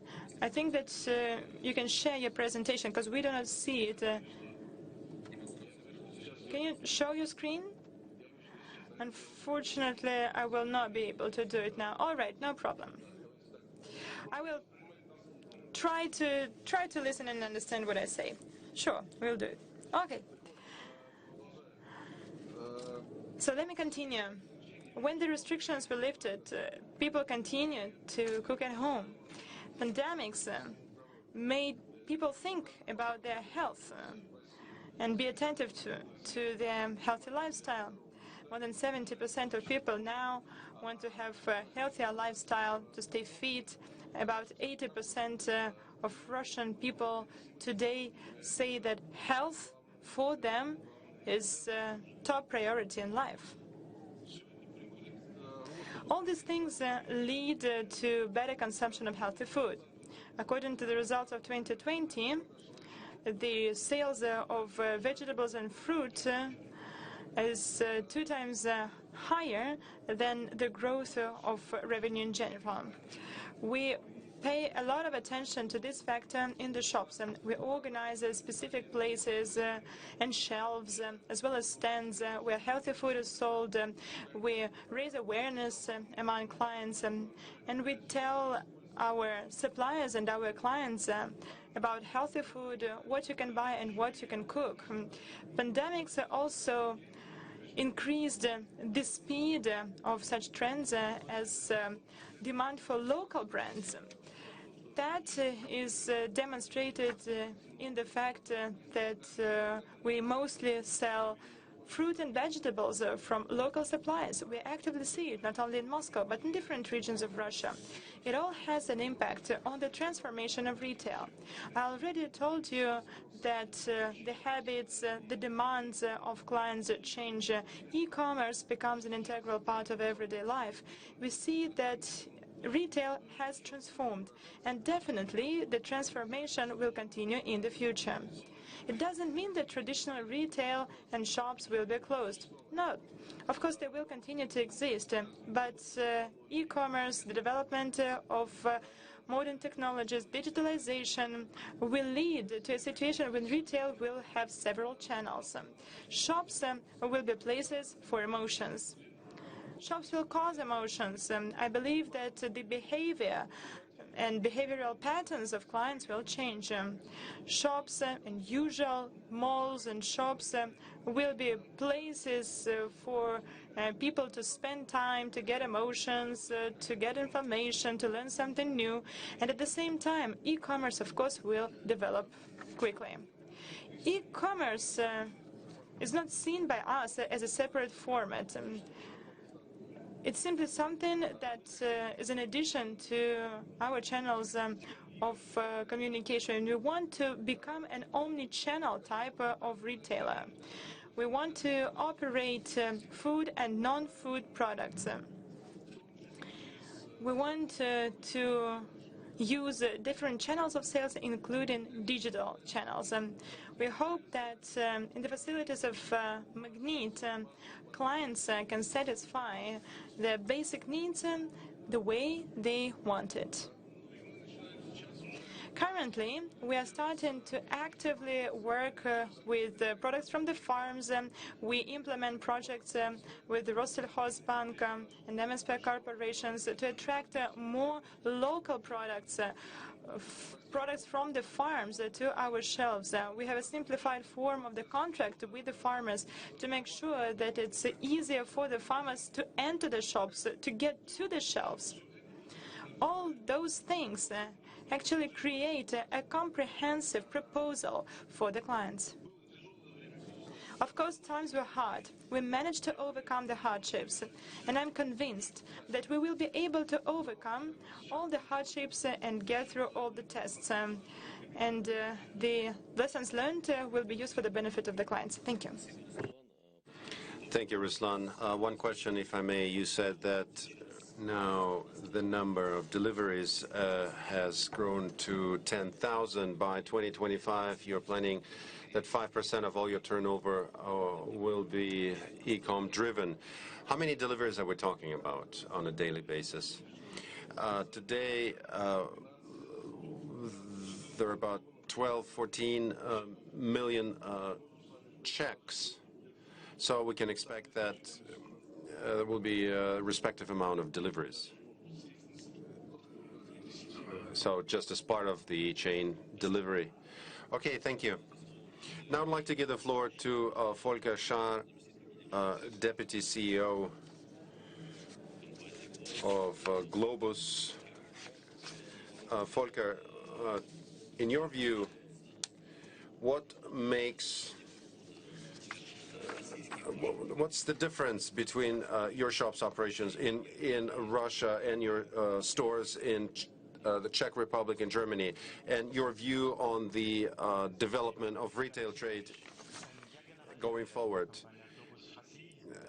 I am a CEO of Globus Russia, and it's a pleasure to be able to participate in this event online. I would like to say that if we make this comparison internationally, Russia has responded sufficiently during the pandemic. It was a new situation in all countries, and different countries face different challenges. Comparing different countries today, I can say that retail and business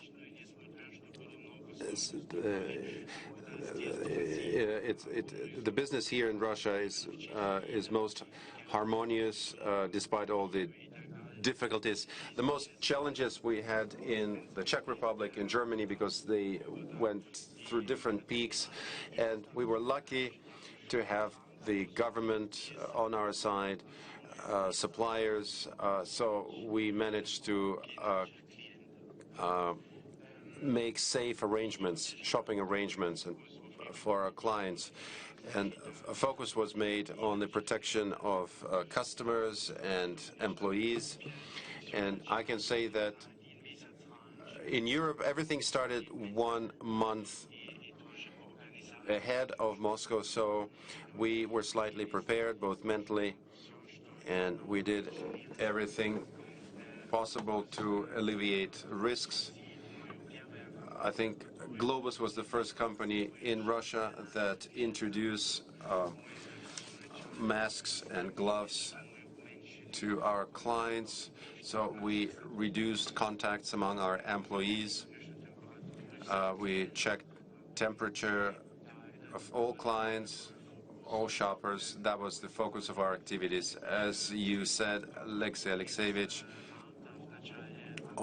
it was end of March, early April, we experienced some problems with some products. It didn't last more than 2 weeks, and since April, in principle, we've put all the measures, safety measures in place. Of course, everybody was keeping, were following the developments in the city of Moscow. They were emulating the measures undertaken in Moscow. We are very thankful for the vaccination and the vaccination measures and the decree of the city of Moscow. It was a great push because very few people vaccinated, and now almost 45% of our people have been vaccinated. This number is increasing. It's a step in the right direction, and we are seeing this not only in Moscow but other cities and towns where Globus is operating. Speaking about transformation, it has already been mentioned. COVID did give a strong push to the e-commerce. We are an international company, so it was a challenge to us. At all our stores, we introduced e-commerce facilities, and there are major companies in Russia, Sberbank, Yandex, etc., and we are working with them closely, and all hypermarkets now are equipped with facilities to make orders. So 6% of our turnover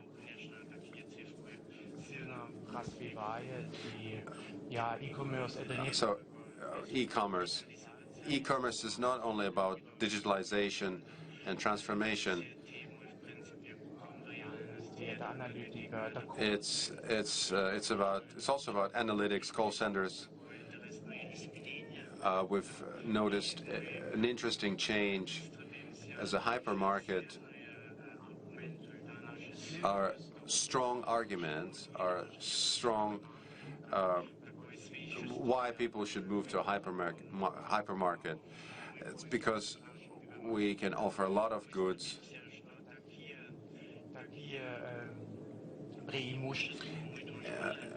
We offer such advantages online as well, so we're seeing positive developments, and we're looking with confidence into the future. Another change, the way clients buy. People are now more focused on healthy foods. It's part of sustainable development. So COVID has given us all an impulse, an impetus in this direction. now this trend is very pronounced, and we're trying to meet our clients' demands as much as possible. Thank you, Mr. Shar, CEO of Globus Russia. Colleagues, all speakers have spoken. To wrap up this session briefly, we are in a difficult position, living through difficult times. I wanted to thank all panelists for coming to this session. I want to thank all people who are working in this country, in this city, in the retail trade, in catering, in food supplies. They're doing a very important work. They work in 24/7, 365 days a year. The challenges life is posing to us, we have been coping with them. The trends mentioned by our panelists, the retail, increasing demand for healthy foodstuffs, food products, a surge in online commerce, and an impetus was given slightly over a year ago, and this is going to be another key trend for the next 5-10 years to come. And emotions, all of us need emotions, and that's why shopping centers and farmers who talk to their customers directly, they try to create good emotions and to provide high-quality service. I want to thank all our speakers. This brings us to the end of our session, so thanks a lot.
1, 2, 3.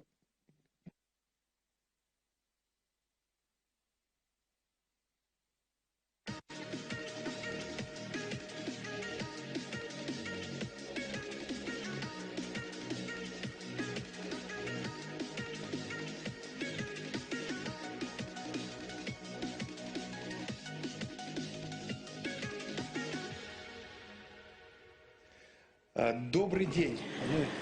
Hello. We are about to finish our working day. It was truly intense. We talked about unmanned and automated transportation vehicles, and now we are going to talk about the issues related to the development of cities.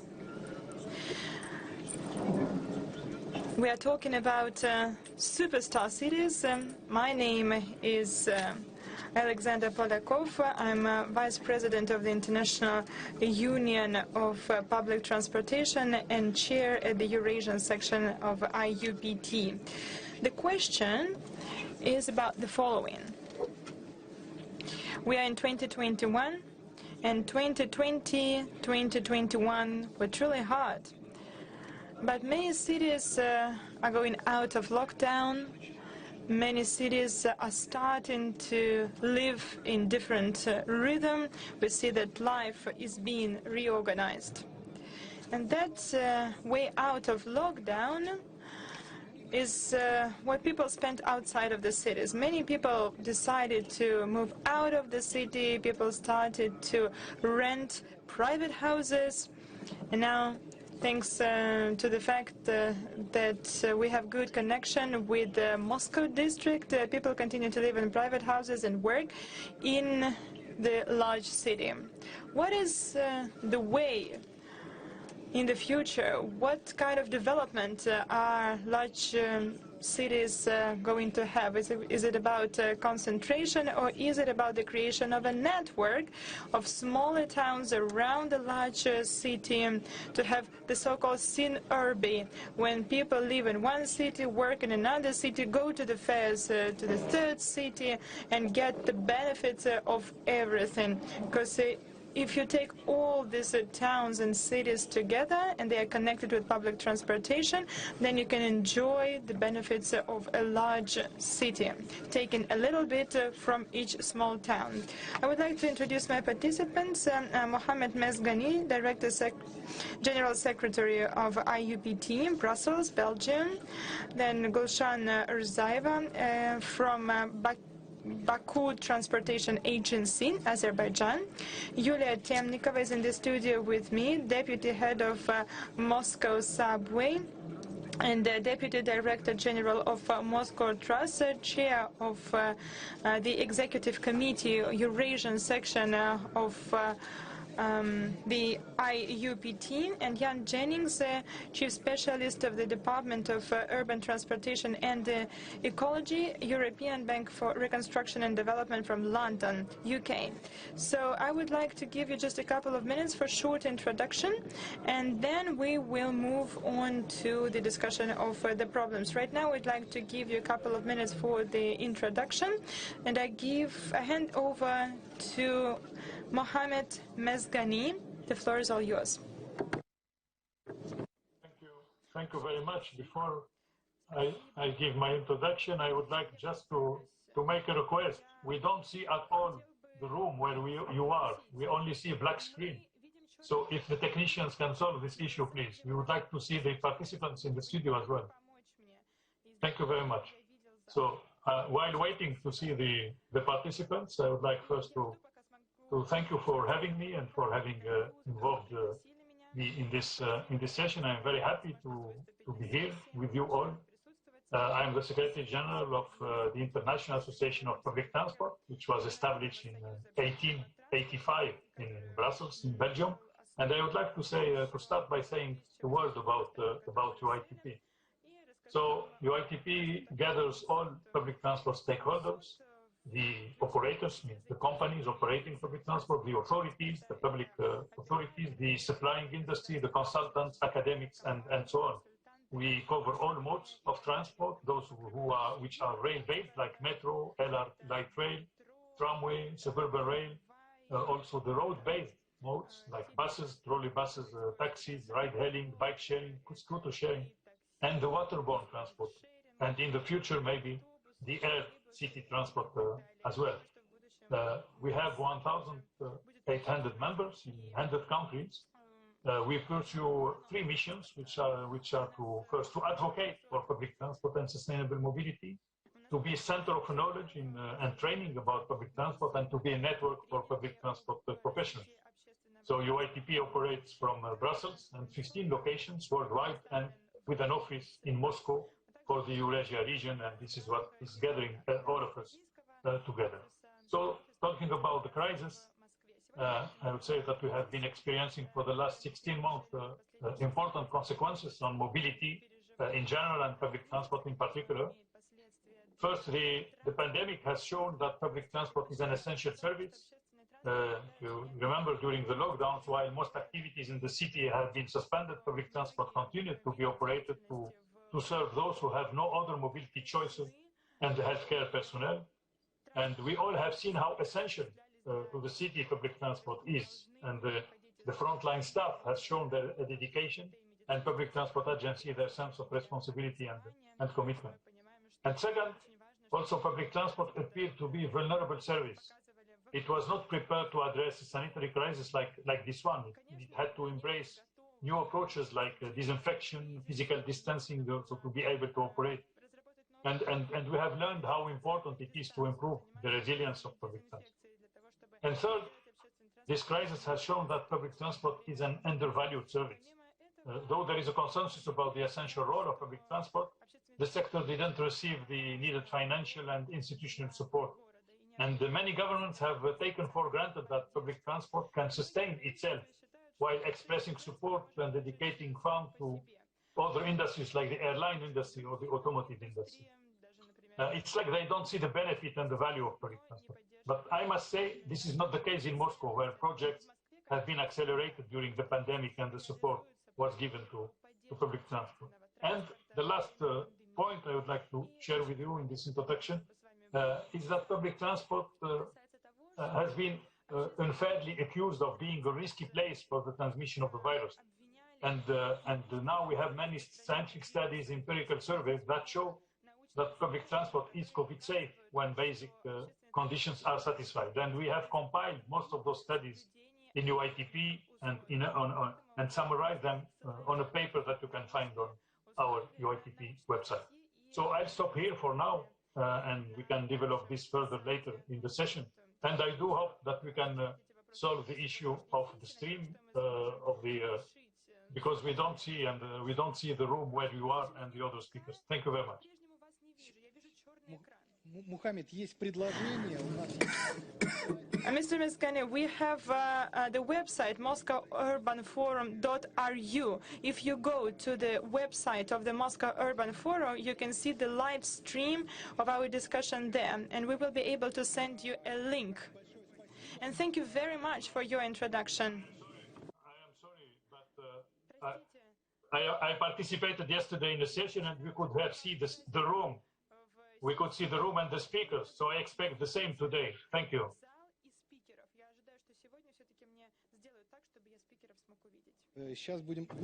All right, we will try to do it. Okay. Thank you very much, and I would like to give the mic to Gulshan Razaeva from Baku, from the Transportation Agency, Baku, Azerbaijan. Hello, everyone. I'm happy to greet you on behalf of Baku Transportation Agency, and thank you for inviting us to this session. Unfortunately, we cannot be present there personally because of the situation, and we will be happy to share our challenges and plans for the future. But Baku Transportation Agency closely cooperates with UITP.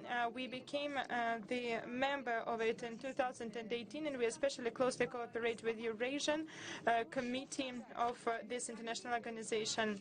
Mr. Mezgani already spoke about the importance and role of public transportation and challenges that it faced. How important it was to preserve the jobs in the sector. The world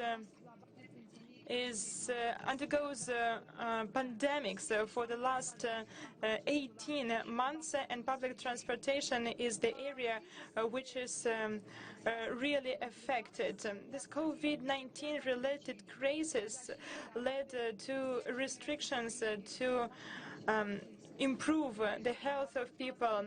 So our routes of public transportation were changed, and our agency had a task to ensure safety and proper operation of public transportation in our country. So we made a map of actions in case of emergency to support proper operation to ensure safety of passengers and workers. That was our top priority. As a regulator of public transportation, we ensured the support of public transportation during the crisis in Baku to offer mobility services to representatives of society, especially those working in very important and sensitive sectors. During discussion, I will be happy to speak about challenges we faced, measures taken, and our plans for the future to support and to ensure efficiency of this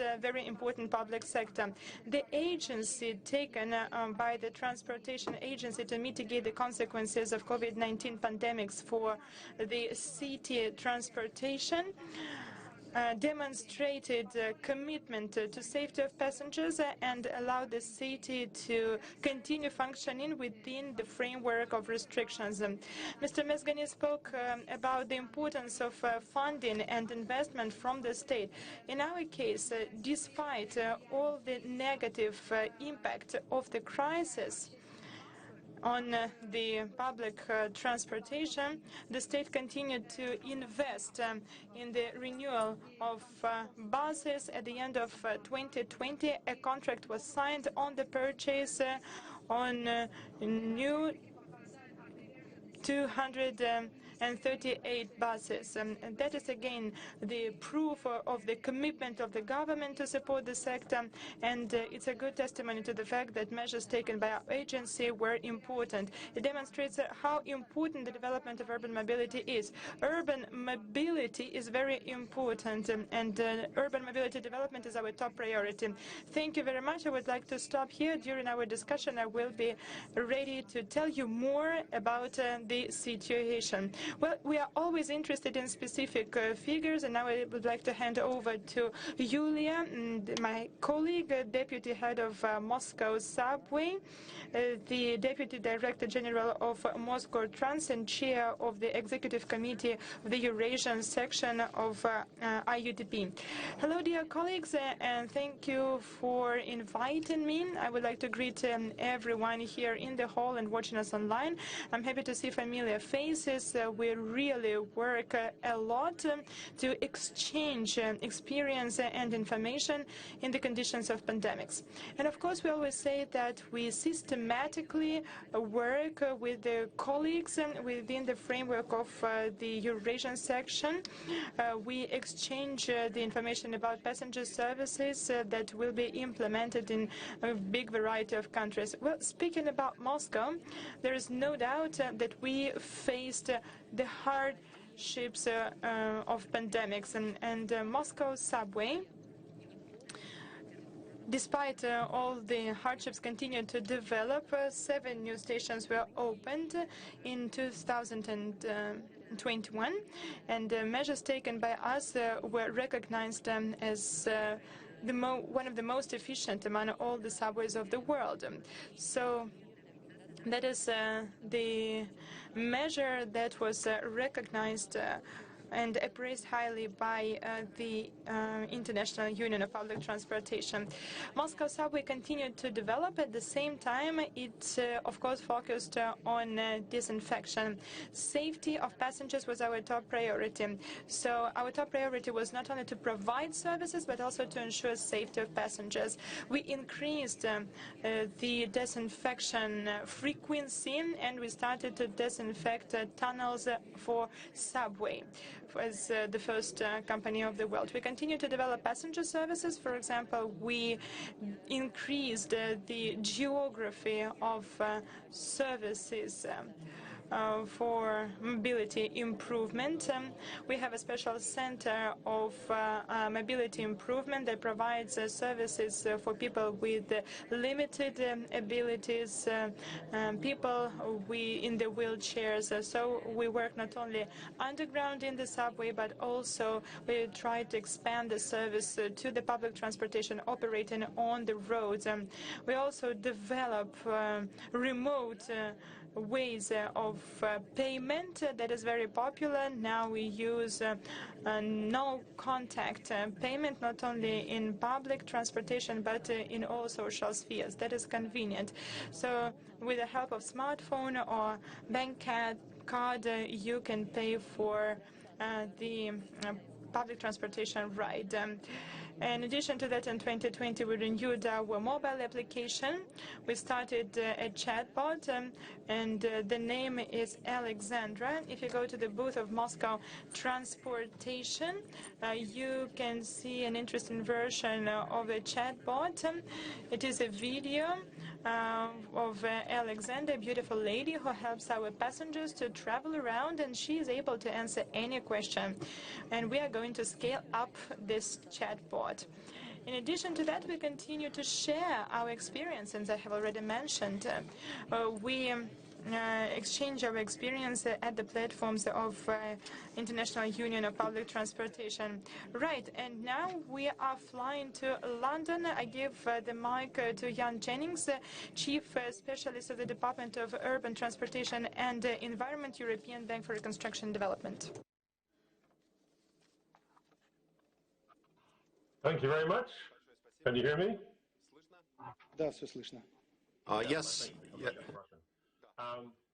Yes, very nice to be here.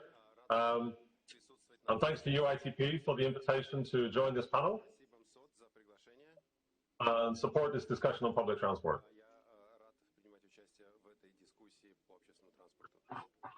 So my name is Ian Jennings. I'm the Urban Transport Specialist based in London.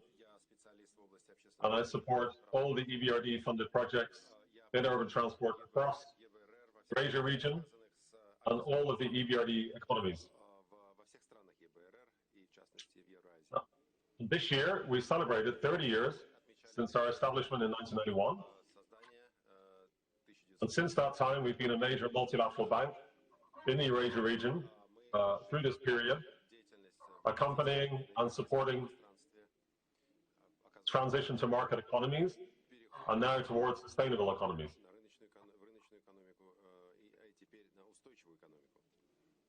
So I would like to mention a few of our key priorities for lending support. Firstly, the Board of Governors of the EBRD have just announced, today actually, our annual general meeting, that all of our investments will be fully Paris-aligned with the Paris Agreement by the end of 2022.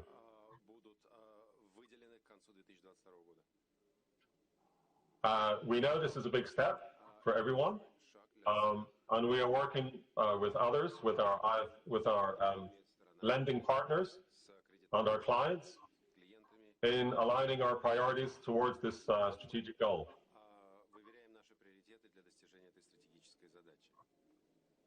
We already last year announced our strategic priorities as green, which is very much in line with Paris alignment, inclusive, and digital. So we're already at EBRD, we've already done a lot in terms of green investment.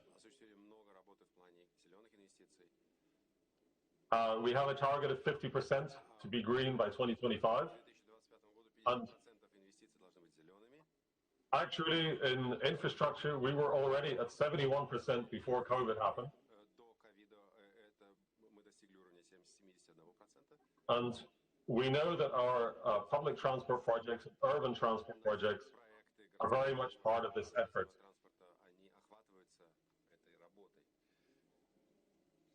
So I'll leave it there for now. Very nice to be with you and look forward to the discussion. Thank you very much.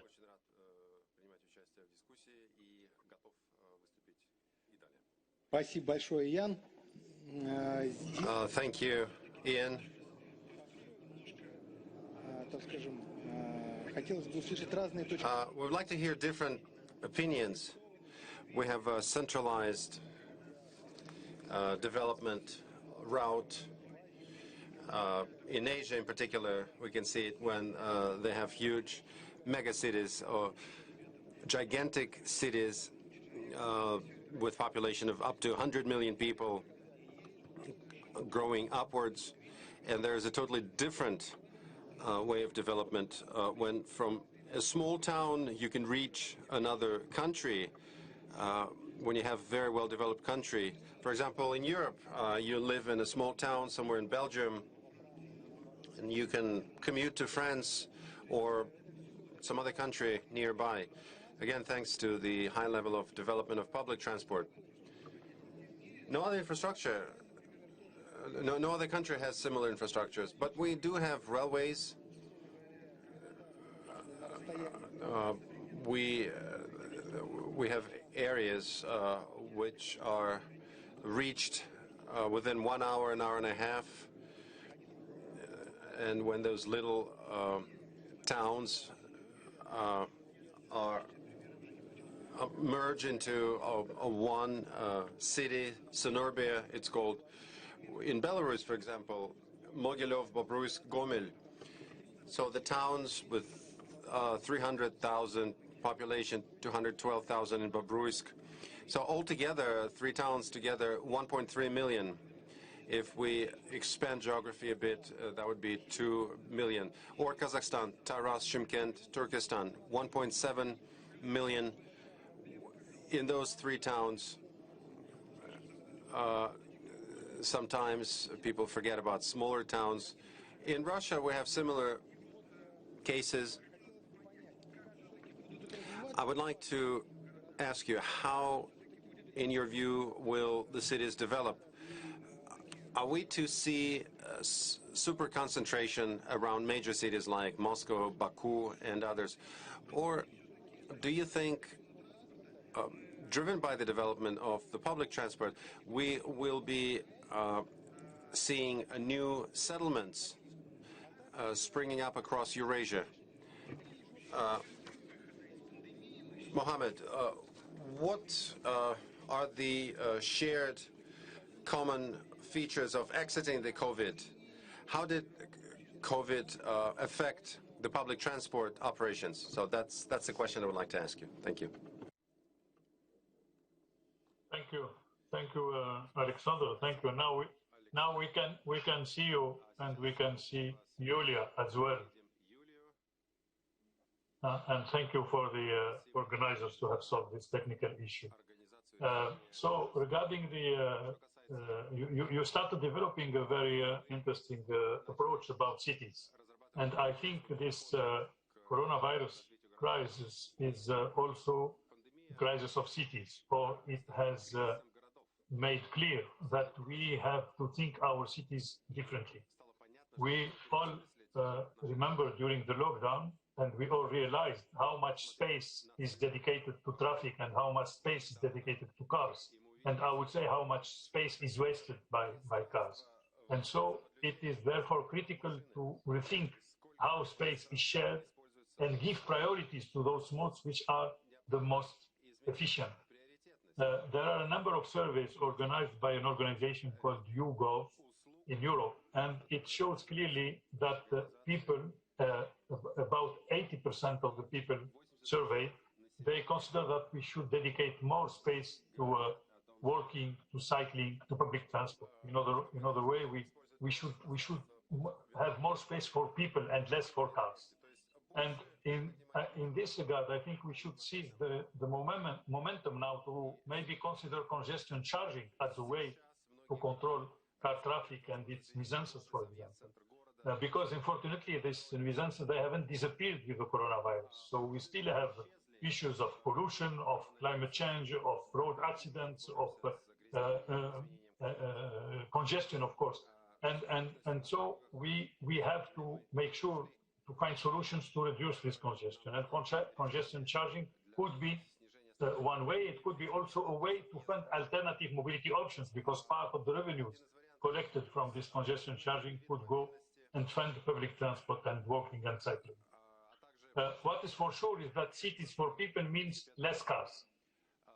And if we replace the existing cars by zero-emission cars, it will not solve the problem, because a green traffic jam is still a traffic jam, unfortunately. So it's not just about electrifying. Of course, if you approach the issue from a pollution or issue only, electrification could be an option. But we cannot just solve the issue of electrification and then leave the congestion issue not unsolved. So it's important that we tackle all these problems together, and we must give back cities to people after, I would say, this interlude of 100 years dominated by cars.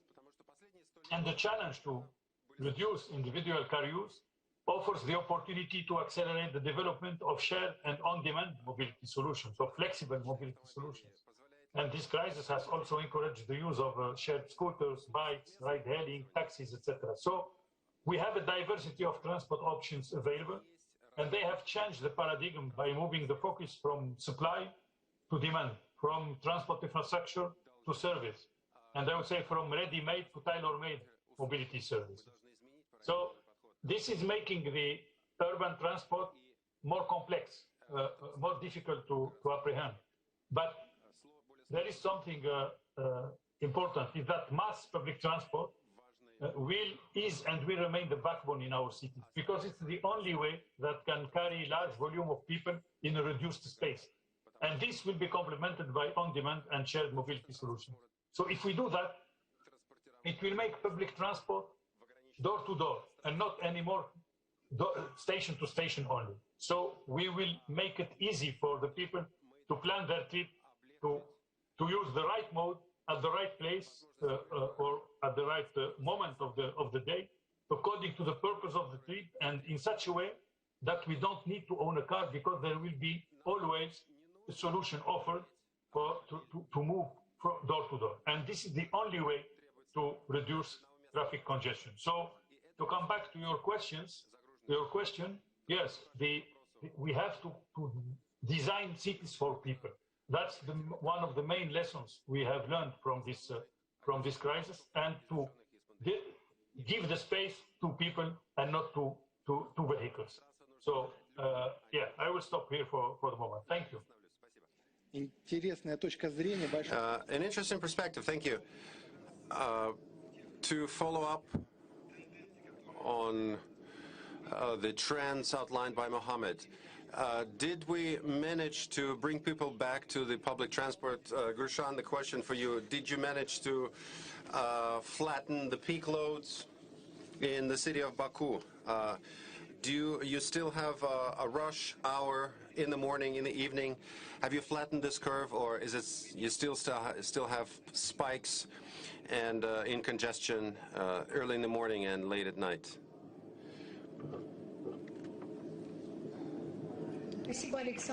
Thank you, Alexander. Yes, the urban transport was hit hard, like in any other cities. I'll tell you briefly how our public transit system was affected by the COVID pandemic, and then speak about the measures we took to alleviate the consequences and our future plans. Plans to turn Baku a city for people. We did have some problems. It changed the mobility model, a sharp drop and then slow recovery in the number of passenger traffic. Baku, from the onset of the pandemic, the public transit metro was suspended and the public transit was suspended. So the Baku Transport Agency, we had a very serious task, making sure that to ensure ground transport in the context of the closure of the metro. We introduced 12 express bus lanes connecting metro stations, and they carried 600 million metro users, metro riders, but that was not enough. Buses were not enough. We added more buses, express buses, at shortest time intervals. But it turned out that express buses turned out to be quite effective. Income was another area that was hit hard. Public transit registered a drop in revenues. Prior to the pandemic, regular buses carried 12 million passengers. Then it dropped to 50%, just like in other major cities. So in the first 6 months of this year, buses carried 220 million passengers, which is only 27% of the numbers previous year. So the crisis did affect the passenger traffic and the revenues of transit companies. And of course, it jeopardized their whole business model. And in Baku, it jeopardized the whole ground transit system survivability. The company had bought new buses, and using those buses, we could introduce those express bus routes. The crisis pushed us to rethink our relations with the carriers. The question was whether we should leave this business model or rethink it. The crisis also affected the number of private vehicles. The number of private vehicles increased, and the central thoroughfares and streets, you can see that after the easing of lockdown restrictions, you see an increase in the number of personal vehicles, a 15% increase. So during the pandemic, people preferred to use their personal vehicles, which created huge traffic jams and which led to delays in bus service. The good news is that over the last 6 months, we've been seeing an increase in the public transit passenger traffic. So over the last 5 months this year, the number of passengers has increased 35%. And so we expect that people will return to the public transit. Thanks to the measures of the government and our agency, the ground public transport remained safe. Only 3% of our drivers got infected, a very solid number. Actually left a very positive impression among the general public. How to retain the efficiency of this industry, of the public transit industry? As Mr. Mezgani said, currently we are responding to environmental developments. We are ensuring safety conditions in our transport. But mobility is very important in the post-pandemic period. What are our plans? Naturally, buying new buses. That's still a key priority because buses are a backbone of our public transit. Buying new buses and replacing old buses with new ones will make it possible for us to overcome future challenges. Rethinking, renegotiating contracts with carriers, moving to transport service contracts. It's something new to us. They're under discussion. We are studying experience of the IUTP member states. Alexander, I think we would like to discuss this issue with you as well. So it's a totally new area for us. Switching to new model would help us to boost our financial sustainability. improve quality of service, and ensure uninterrupted service delivery in emergency situations. So increasing the number of bus lanes, reorganizing bus route network, improving the transfer hubs. Another good trend, Baku is seeing more people who prefer walking. According to the polling, 57% of people, respondents, prefer to walk over long distances. So we are working with the local authorities on improving sideways, pedestrian sidewalks. Priority will be made on sustainable, clean areas and building infrastructure for e-bikes, e-push bikes. It's something new for us. Every day we see increasing demand for those services, so for walking and for cycling. So these are our plans for the future, and I think this would allow us to develop our urban mobility. Thank you for your detailed intervention. Let's get back to our studio. The Moscow Metro has become an innovative platform for the introduction of different services. Could you share with us your experience? Thank you for your question, Alexander. Right. The most successful activities are those that improve the comfort of passengers, not those with which we can satisfy the needs, but those which ensure positive feedback from the passengers. So we organize various surveys, and one of our most important surveys is related to the satisfaction of passengers. It's made by the independent organization.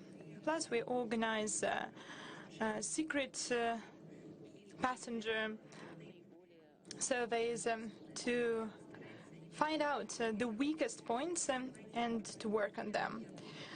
Right, let me tell you about the projects. I don't want to take too much of your time, so I would like to speak about the project Время ранних, the time of the early ones.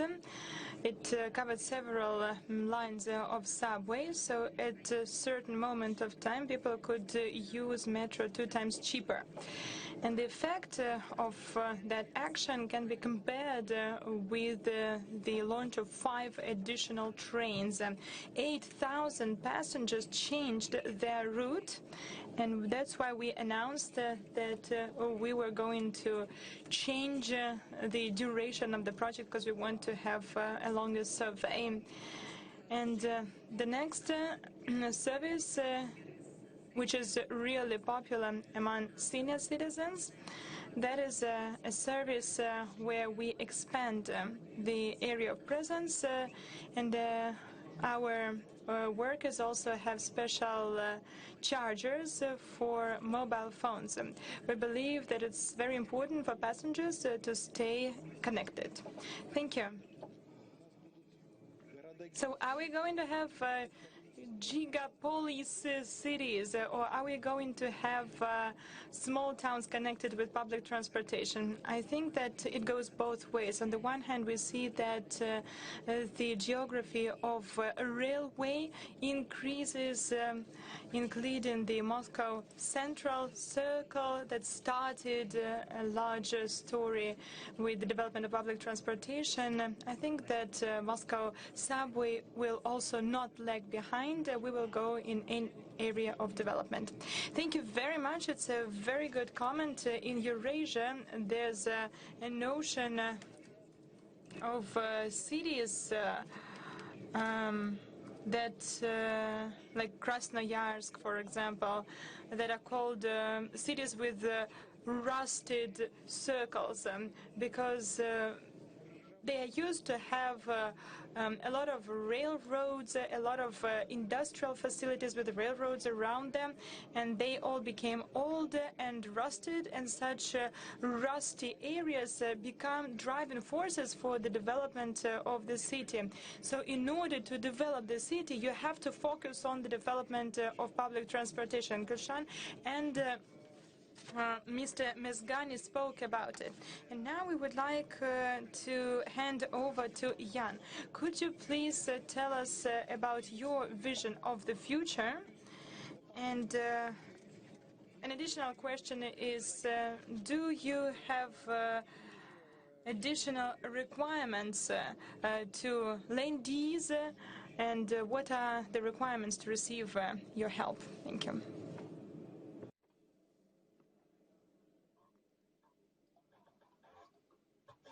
Thank you. Yes and no.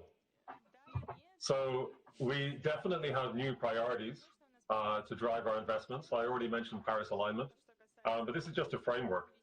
And we all know that beyond this, there are huge and exciting challenges happening across transportation.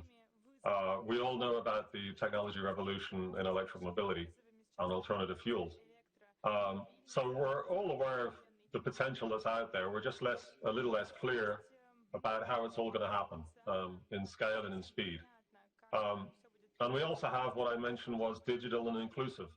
These are strategic priorities for the bank, and they're important elements. And they all fit within urban transport, of course.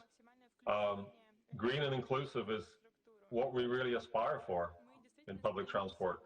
And digital is an opportunity, a tool that can make it happen much more effectively through the information systems we have, or the ticketing, or shared mobility schemes that we've discussed. And as Mohammed already mentioned, we need to make sure we don't forget the essentials, and we're very aware of this at the bank. We're discussing in a public transport forum, and the need to provide good quality, sustainable transport to all our citizens is critical to support our cities and their development towards sustainable futures. So there's two main themes. One is the sustainable mobility itself. We talked about we heard about the good results from Baku. It's very encouraging. More use of public transport, more interest in walking and active travel. And it's really about how to create viable public transport systems. And as a bank, we're very pragmatic, working with clients in understanding what are the right solutions. So in many places in Central Asia, CNG, gas fuel, is the most efficient as it is today, and we are still supporting our clients developing CNG projects where they make sense for our clients and where they fit into a sustainable mobility system. On the other component, electric transformation in transport, we're seeing this sector expand from, let's say, initial focus in buses and electric buses, and moving and trolley buses, and moving quite quickly towards electric taxis, electric vehicle infrastructure for charging, and even what we call e-fulfillment centers, which are like e-commerce platforms. So we're focused on making buses lead the transition to electric and finding the right conditions. And as a bank at EBRD, we work closely with donors and funding support. It's very important that when EBRD provides lending, we also mobilize all additional funding that we can to make these projects make sense for clients, to make them viable. So we work with partners, both in the donor community that works with EBRD, but also with partners like the Green Climate Fund in Korea, which supports the Paris Agreement. And we also expand in the Central Asia region, Eurasia region. We're expanding the Green City Program, which is enabling cross-sector dialogue with planners and stakeholders on the kind of green investments we need to coordinate, both in terms of public transport, but also in terms of water, in terms of heating and cleaning up the city and the kind of pollution that we see in places. I think it's important to mention that we see a continued sustained focus on public transport. We don't see it being diminished by COVID. We don't see it being, we don't see clients shying away from the need to invest in the future. And the other important thing is we are very keen on supporting the kind of adapted solutions which build on the existing systems, the heritage systems, the trolleybus system that you have in the streets, the tram systems, the power infrastructure that is already there, and which is sometimes being underused, and which can be mobilized for the future autonomous battery technology, which can run together with these trolleybus systems. And we've already invested in that in Dushanbe. We've already invested in Balts in Moldova on these battery trolleybus systems, and we're looking at them quite actively in Almaty, in Yerevan, and seeing how we can make these systems the most effective and optimal possible. And I think one of the last points I'll mention is a policy paper we just produced on electric mobility. We were very happy to work with our partners at UITP and GIZ on this paper. And this presents the range of solutions in electric mobility and electric buses, from the trolleybus, the battery trolleybus, to the autonomous electric, which will hopefully support clients in assessing the kind of options available and the policies and choices they may need to make. So it's currently only in English, unfortunately, but we're looking into possibility of maybe a Russian version. So hopefully, if there's some interest, maybe this forum can help us to mobilize the interest to get a Russian version of that paper. It's available online, and I'm happy to share the link, or UITP is, of course, as well, to have a read of that.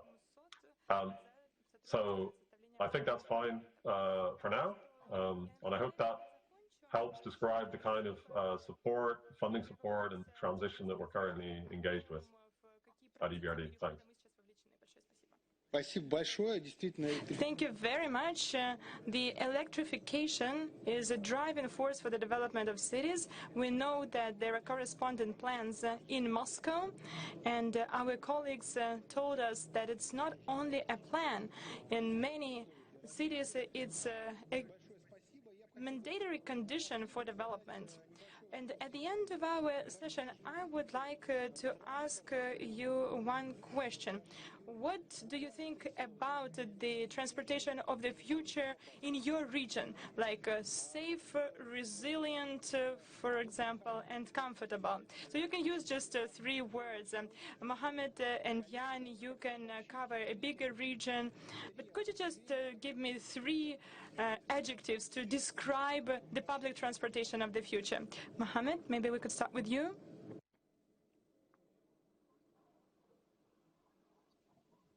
Thank you.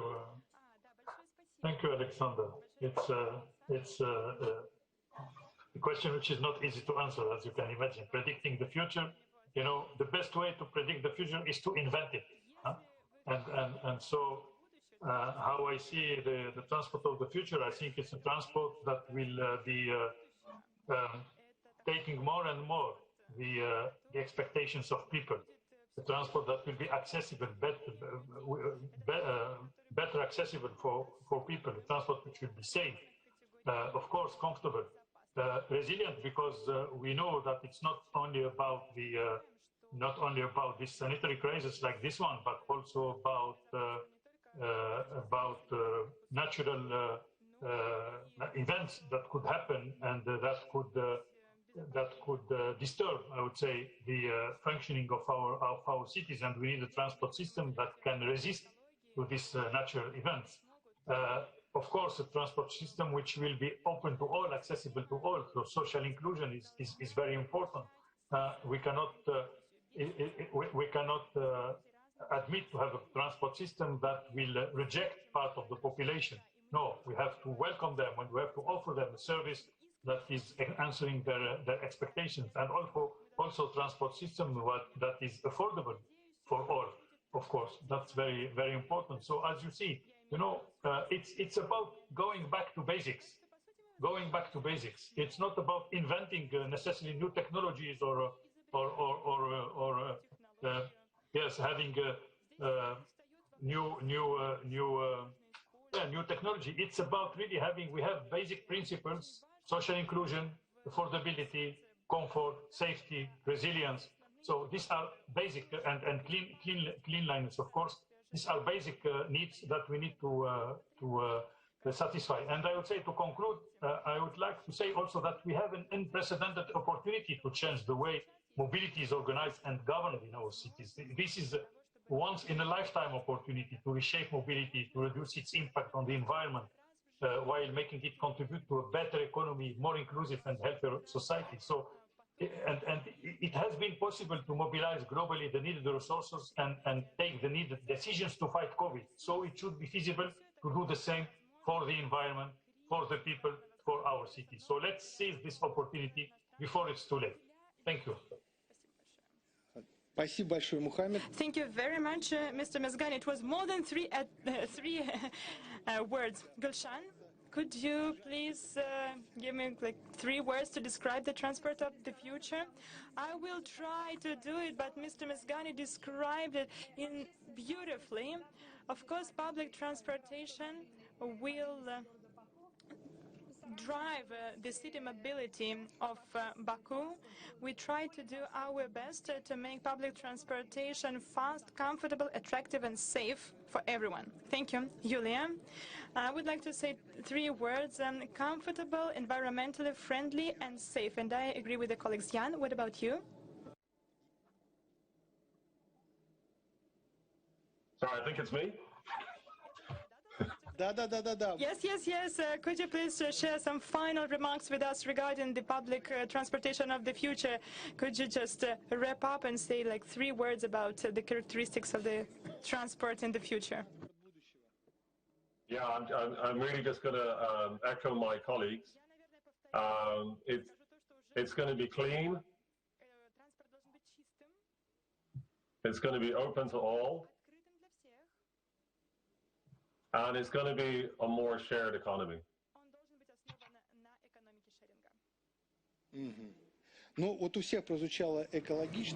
Thank you. Everyone spoke about accessibility, environmental friendliness, and other attributes of the public transportation. We tried to imagine the future. I totally agree with Mr. Mezgani, who said that you shouldn't foresee the future, you should invent it with your own hands. And we truly live in amazing time when we can reorganize the transportation. We can create the cities of the future with the help of public transportation. Thank you very much, dear colleagues, for this session. Good luck. Thank you. Goodbye.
Добрый день всем. Меня зовут Ryan.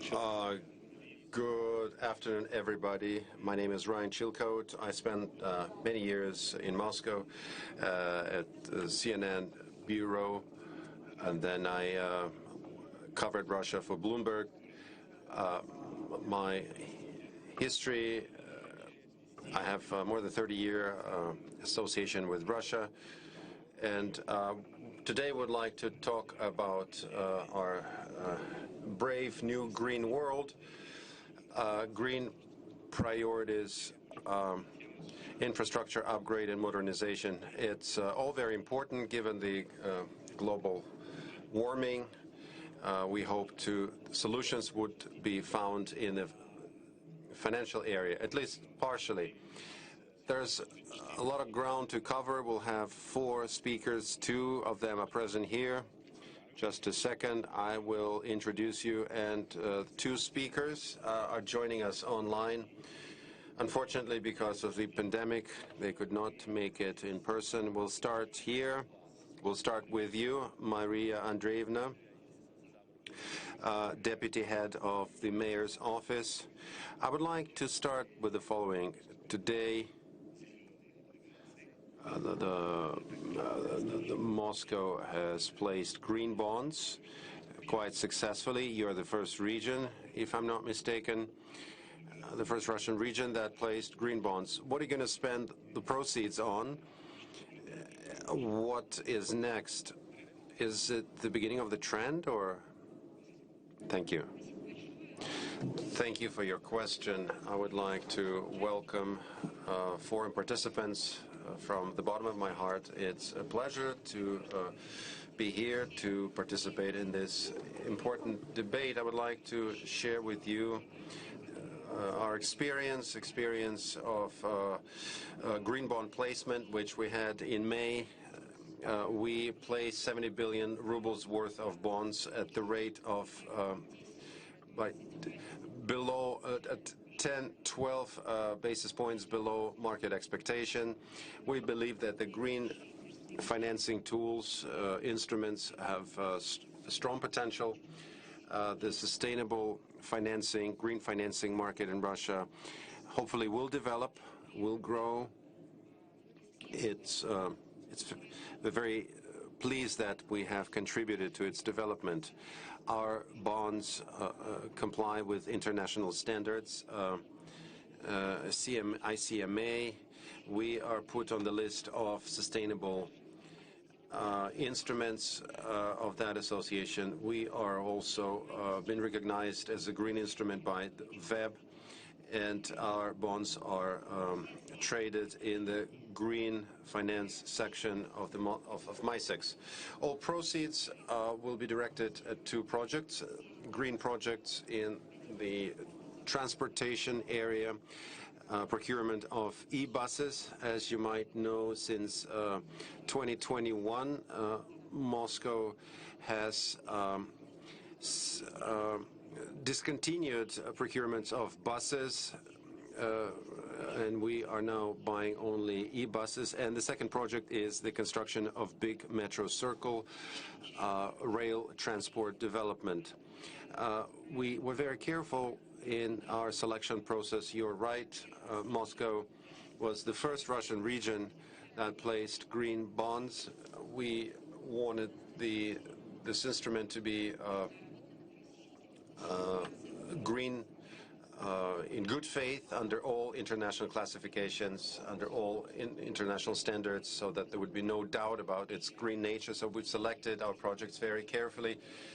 And these are the areas which, according to all requirements, they're green. Nobody's challenging their greenness.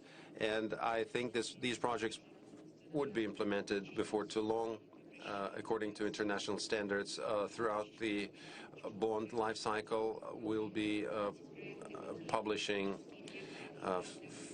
reports showing the effect of the investments, green investments. We believe that green financing has very strong prospects in Russia, particularly for Russian regions.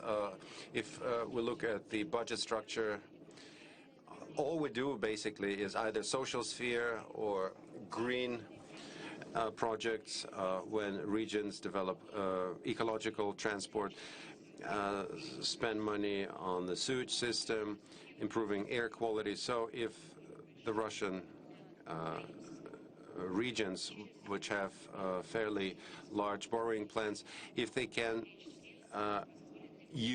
raise more funds through green financing, that would allow them to implement more projects in the infrastructure, social area that are generally aimed at improving life standards and improving the sustainability of the systems. So very briefly about our experience. If you have any slides or a presentation, do you have to show us? Yes, I have a few brief slides since I couldn't open them. Yes, exactly. So these are the slides. That's what I was talking about. Our bonds are in line with international standards that they trade on MISEX. So the procurement of 100 e-buses and the construction of a big metro circle line. You see the main numbers here, also on environmental effects. Thank you. That's it? Okay, thank you. Thanks a lot.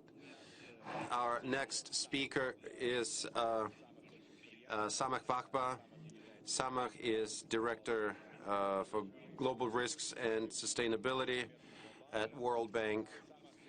Samach, I'll be speaking Russian as we are in Russia and our audience is primarily Russian speaking. The question I wanted to ask you, clearly Moscow has successfully placed its first green bond issuance, and the trend is now going across the globe. It's international. I heard that in the UK they're planning to do similar in summer. Putin said that 16 countries, Russia's planning to do 16 countries, and World Bank has issued $20 billion worth of green bonds. You've already issued that. Could you speak briefly about your experience? What can you advise or recommend to Moscow, other regions?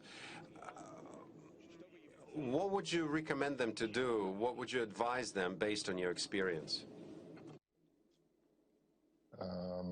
Thank you, Ryan, and good morning from Washington, and good afternoon to all of you in Moscow.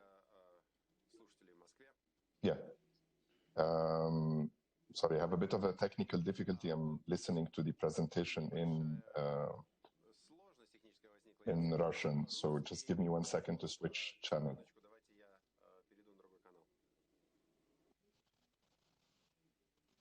Yeah, you can choose the English channel. Вы можете выбрать английский. Thank you. No, it's been a challenging morning. We have a power outage over here, so I'm trying to do everything on a cell phone. Okay, right. It's just another example of why we need more green energy. It's just another example. Yeah. How are things now? Much better. I just managed to switch channel. Sorry for my logistics. So, as you've asked, Ryan, I mean, the World Bank has pioneered the first green bond in 2008, and the institution created the blueprint for today's green bond market. Obviously, at the global level, you know, over $1 trillion of green bonds have been issued. At the World Bank, we've sold close to 16 billion to date in 23 currencies and 185 plus bond issuances. Now, green bonds have the same terms and credit and financial risk as the other bonds. What separates green bonds from a conventional bond is the use of proceeds and the impact reporting pledge. So it basically shows that the issuer intends to use an equivalent amount of the funds raised for a specific purpose. So in this case, it's raising funds for specific projects with climate mitigation and adaptation background. which make the instrument very well suited for supporting sustainability in urban investment, in cities and in regions. And of course, a growing number of corporations and national and subnational governments have started issuing green bonds, and it's great to hear of the Moscow issuance. At the World Bank, we also support, mainly countries in this case, for the issuance of green bonds, and most recently, support to Malaysia on a green sukuk bond, and Egypt. And in fact, we do have in our Treasury Department an active advisory program that facilitates sovereign and also sub-sovereign bond transactions, and which provides the technical assistance that is needed. Now, as the World Bank, we are committed to climate action, and this also extends towards the issuance of what we call the sustainable development bonds. And these support the financing of a mix of projects that address both climate action, but also other social challenges. And for us, the institution is putting an important emphasis on mainstreaming climate consideration in all our investments. So, the issuance of our sustainable development bonds allows us to actively engage with investors, and we raise awareness for the SDGs, for the development challenges, using our World Bank finance projects as an example. And one of our recent issuances focused on the development outcomes that we do for sustainable cities. Now, in the developing world, the situation is a little bit different, especially at subnational level. So from what we know, there's a limited number of cities in developing countries, including Johannesburg, Cape Town, Mexico City, Ghaziabad in India, have issued green bonds. And, they really don't have that much of a pricing advantage associated to them, in the sense that they do not appear to be particularly cheaper than regular bonds. But they're very important, of course, in charting the way towards the importance of sustainable development pathways, towards enhancing the emphasis on climate finance. Now, of course, if you want to proceed to issue a green bond, you need, as a city or as a region, to have the foundations to be able to issue a regular bond. And I think this is the light that I want to shed a little bit more of, that gives you an idea of the situation in developing countries. Now, of the 500 largest cities that the World Bank works with, only 90 cities, which is 18%, have been deemed creditworthy, either on domestic or on international capital markets. Of those 90 cities that are creditworthy, only 32 have ever issued a bond, and they're in 13 countries. So it means 32 is 6% of the total. It means that only 6% of the countries of the cities that we work with have ever issued a regular bond. And this, if anything, sheds the light on the fundamentals of municipal finance that need enhancement, that are a little bit challenged. So you look at the financing gap. The financing gap in terms of resilient climate-smart infrastructure across the globe is in the trillions of dollars. The report, the 2015 report, the State of the City's Climate Finance report by CCFLA, has indicated that we're talking of a finance gap anywhere between $4.5 to $5.4 trillion per annum. Now, you compare this to official development assistance, which is something like $150 billion per annum, there's a major gap. So you need to turn to cities and look, what are their revenues? What is their financial situation? Now, many of them have very limited own source revenues, limited property taxation systems, ability to impose fees, and oftentimes decentralization status will not allow them even to issue these because of ambiguous regulatory framework. So this means that we have to focus first on strengthening cities and regions, municipal finances, and own source revenue generations, to give them the fundamentals to be able to proceed towards creditworthiness. We also have to help them rationalize their expenditures, help them better manage their assets, and help them also attract private investment in the form of PPPs, and work with them painstakingly to put them on a pathway for creditworthiness. We do that. We have an initiative at the World Bank called the City Creditworthiness Initiative, but there's no magic wand. This is painstaking work. It takes years to be able to take a city from, helping them strengthen, putting their books in place, having, transparent bookkeeping, good financial management, enhancement of own source revenues, so that you can take them all the way to the state of creditworthiness and being able to borrow both, on general obligation bonds, but also to proceed towards, green bonds. So I just wanted to say that so that, our those listening to us would not think that this is something that can happen overnight. It takes a lot of work, and hats off really for Moscow for having gone on that very important pathway to enhance climate action. Thank you, and back to you, Ryan.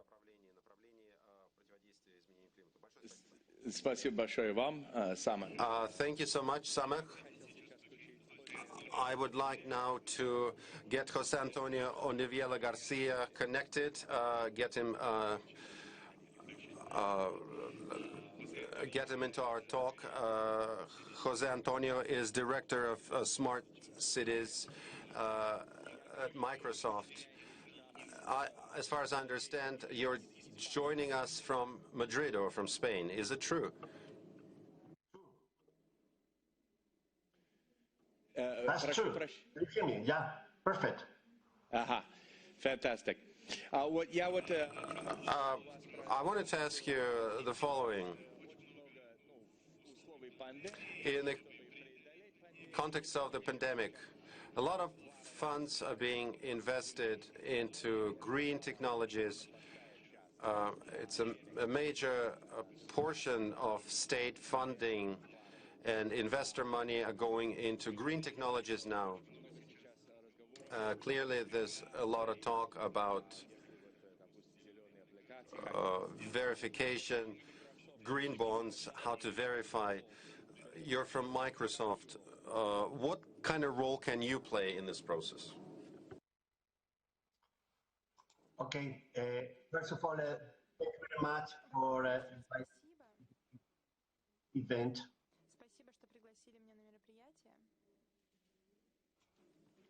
Okay, I prepared 2 slides to answer that question.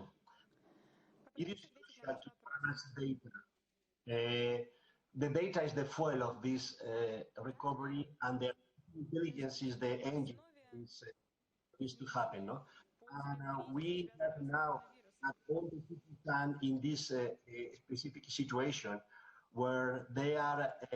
They need to reboot the city. They need to rethink the processes, the space where they work, and this is something like pressing this reboot of rebooting everything.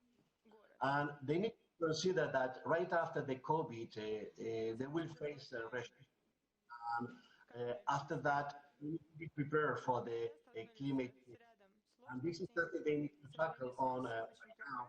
Otherwise, the consequences of the global warming will be even worse than those from the pandemic. So, in the word of the city of Amsterdam, city donors, they need to protect all the people not to fall into the middle hole of inequity and inequality.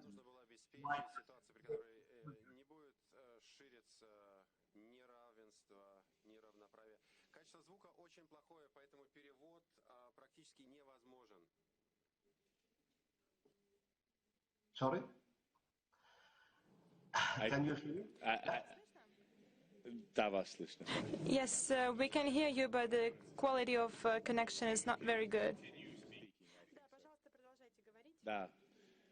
Okay, I'll stop sharing. So yeah, there you go. I'll stop sharing so I can answer that question without any slides. Okay. Хорошо. Very good. Please. Okay. We hear you perfectly. So I was trying to explain that the recovery can take longer or shorter, but the recovery will be green. All these cities are not trying to reshape the environment.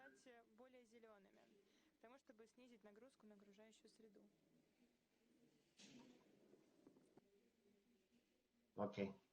because I'm listening to your translation and I'm distracted. Sorry about that. So all the cities are now. Jose Antonio, I have an idea. You need to switch.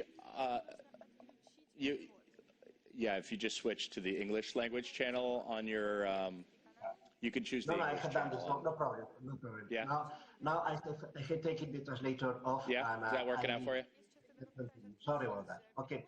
So I was trying to explain that all the cities are now rethinking everything they do, all the processes. They are reevaluating the spaces, reshaping the city, and also all the measures and all the activities that are putting in place must be green, because they need to tackle on this big problem of global warming. Otherwise, this will have worse consequences than the pandemic. Okay, so to make this happen, the Amsterdam city has proposed the city green donut. The idea is that we need to protect our citizens not to fall into the middle hole of inequity and inequality, while protecting the exterior. So we can do whatever we want inside this green donut, okay? Helping and protecting our families and our businesses, while not overshooting our planet or the environment.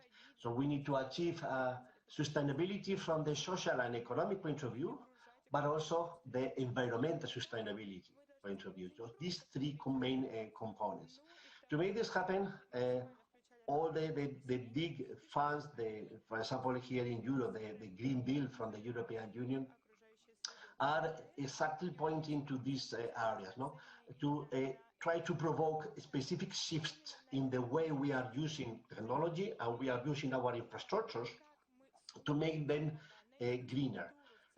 With two main pillars. One is to achieve the carbon neutrality in our cities and regions, and second is to make the way we work a circular way, the circular economy, the reducing and recycling everything we do, and obtaining a rational way to use the matter of our planet, okay? All those shifts are making a reduction on CO2.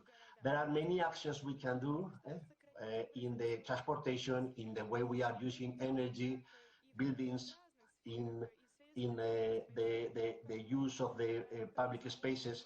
I know there are many of these activities already in place by many local Moscow actors, like your oil companies and refineries.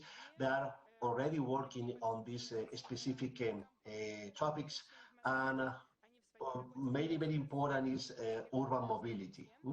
All the urban mobility in our cities is going to be decarbonized, is going to be electrified, okay? So we need to generate our own energy in our cities, mainly to feed our urban mobility, and then reducing down to zero the emissions associated to that. We need to help our citizens to do exactly the same with their private buildings and also with the way they are using matter. So a lot of things to do. The recovery, again, will be absolutely green, and technology is helping us to make this happen. Data is the fuel. We need data to know what's going on, to know what to do, to know which areas we can impact. And artificial intelligence is the engine that is transforming all this data into insight, okay? So these information technologies are definitely the way to afford this transformation. Okay. Jose Antonio, спасибо огромное. Thank you very much. Please do not go away. Mr. Sameh, if you're still here, please stay here too. There's one speaker left, Mr. Yerochin. I think you could speak about the conclusions that you can draw. You are director of the environmental program of Moscow oil refinery plant. One question, why do you do recycling? Why are you engaged in it? because you want to attract investors, or what was the driving force behind the process?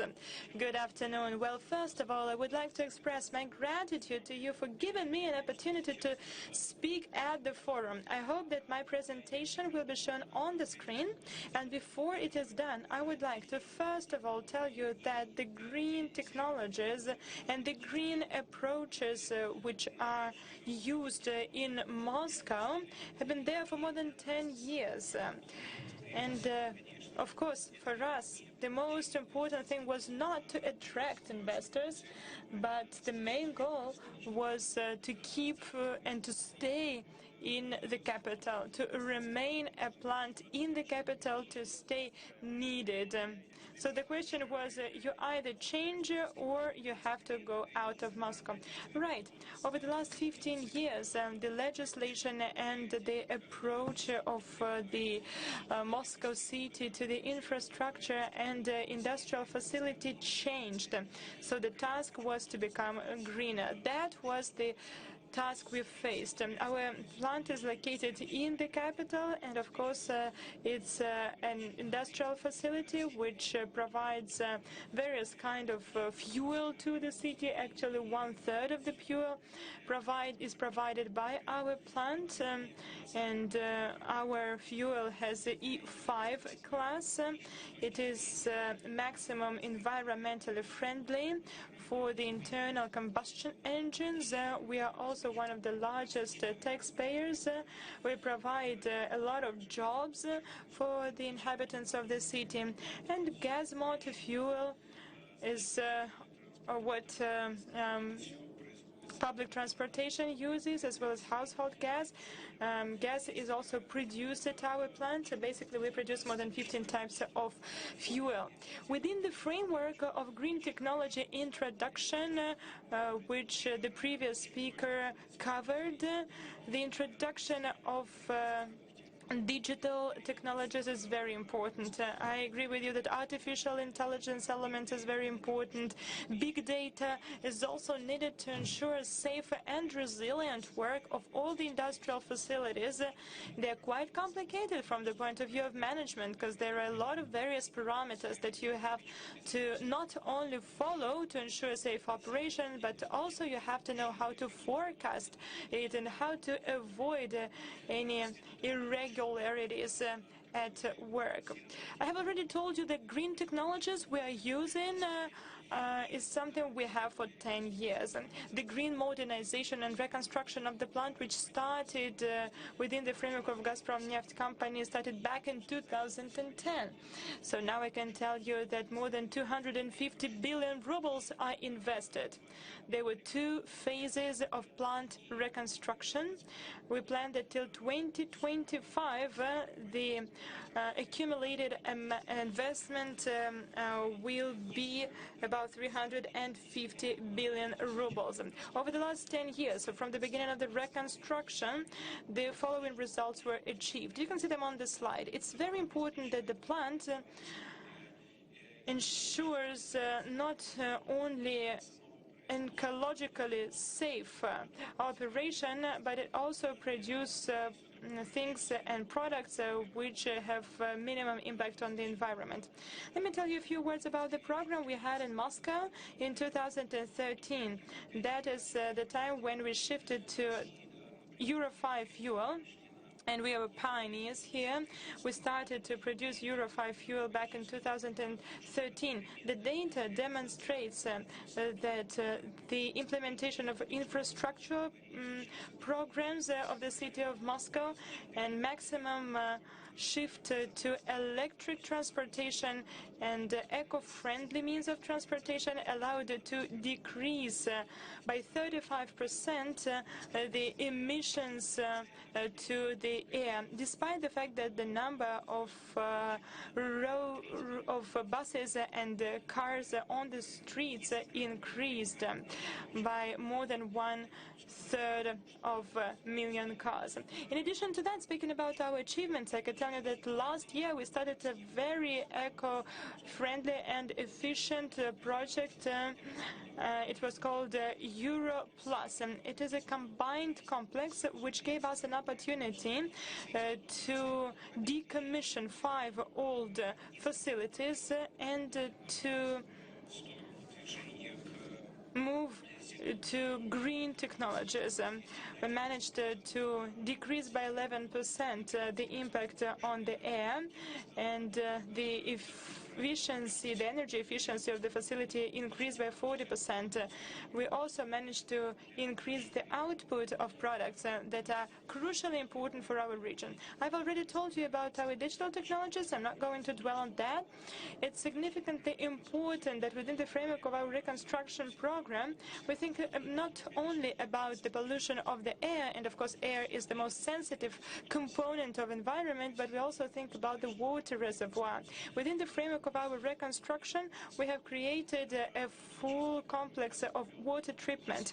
If you speak about the final results, I can tell you that we used cutting-edge technologies to recycle water, 4 million cubic meters of water per year. That allows us to diminish negative impact not only on the air but also on the water reservoirs. That is very important, and it speaks again about the eco-friendliness of the project. Here you can see the technological or production flow. I'm not going to speak about it in detail. I just want to underline once again that we used the latest and the best technologies in water treatment. We had a closed cycle flow without any emissions to the air, and everything was implemented at our water treatment facilities. Now, foreseeing your question, I would like to underline that the realization of all green technologies and introduction of green policy is not only a declaration, which is simply given. We try to prove it with our actual actions, with the system of monitoring, starting with the monitoring of online monitoring and provision of information to the state authorities, and ending with the control of the air in the residential areas located around our plant. In addition to that, at our plant, we are implementing a program called Open Plant.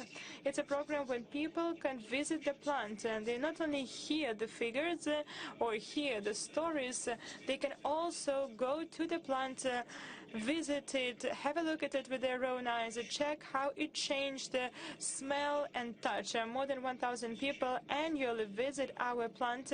Yes, of course, within the framework of the pandemics, the figures decreased, but I hope that we will overcome pandemics and our visiting program will continue. We all hope for the best, and I have no doubt that it will happen. Maria, I have a question to you.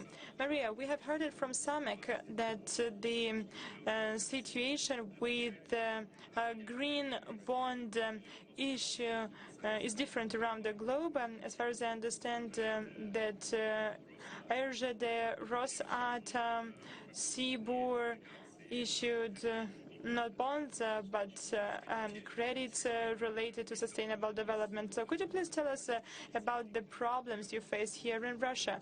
What are the specific features of green financing here in Russia? Ryan, I think that the key problem is that the Russian market of sustainable financing is being formed right now. When we issued the green bonds, we didn't have the necessary regulation that would allow the regions of Russia, for example, to issue such green instruments. First of all, because we have the budget rule, the unity of cash desk, and we cannot track the money attracted from the date when they were attracted to the date when they were moved, when they were actually used for the project, and that is a limitation. Yes, that limits the activity, of course, but we check the international standards because we declared certain amounts of money that will be used for the implementation of the green projects, and without any tracking, we can still report that this and that amount of money was spent for green transportation projects. Russian taxonomy of green projects is prepared by the Ministry of Economic Development together with WebRF. The federal colleagues are about to approve the necessary regulation. However, in addition to the regulation, we still lack the class of investors who are interested in the instruments of sustainable development, and specifically the instruments of green financing. So together with the development of regulations, my colleagues at the federal level develop the means of support to support the investors and to support the emittents that will issue corresponding papers. And maybe there will be a package with tax benefits or any other means of support. We count on it, and we hope that if it is introduced even temporarily, we will have a class of issuers and investors. Well, it's a bit controversial moment because if you, for example, do not have Russian investors in this class, then you know that this class is growing abroad.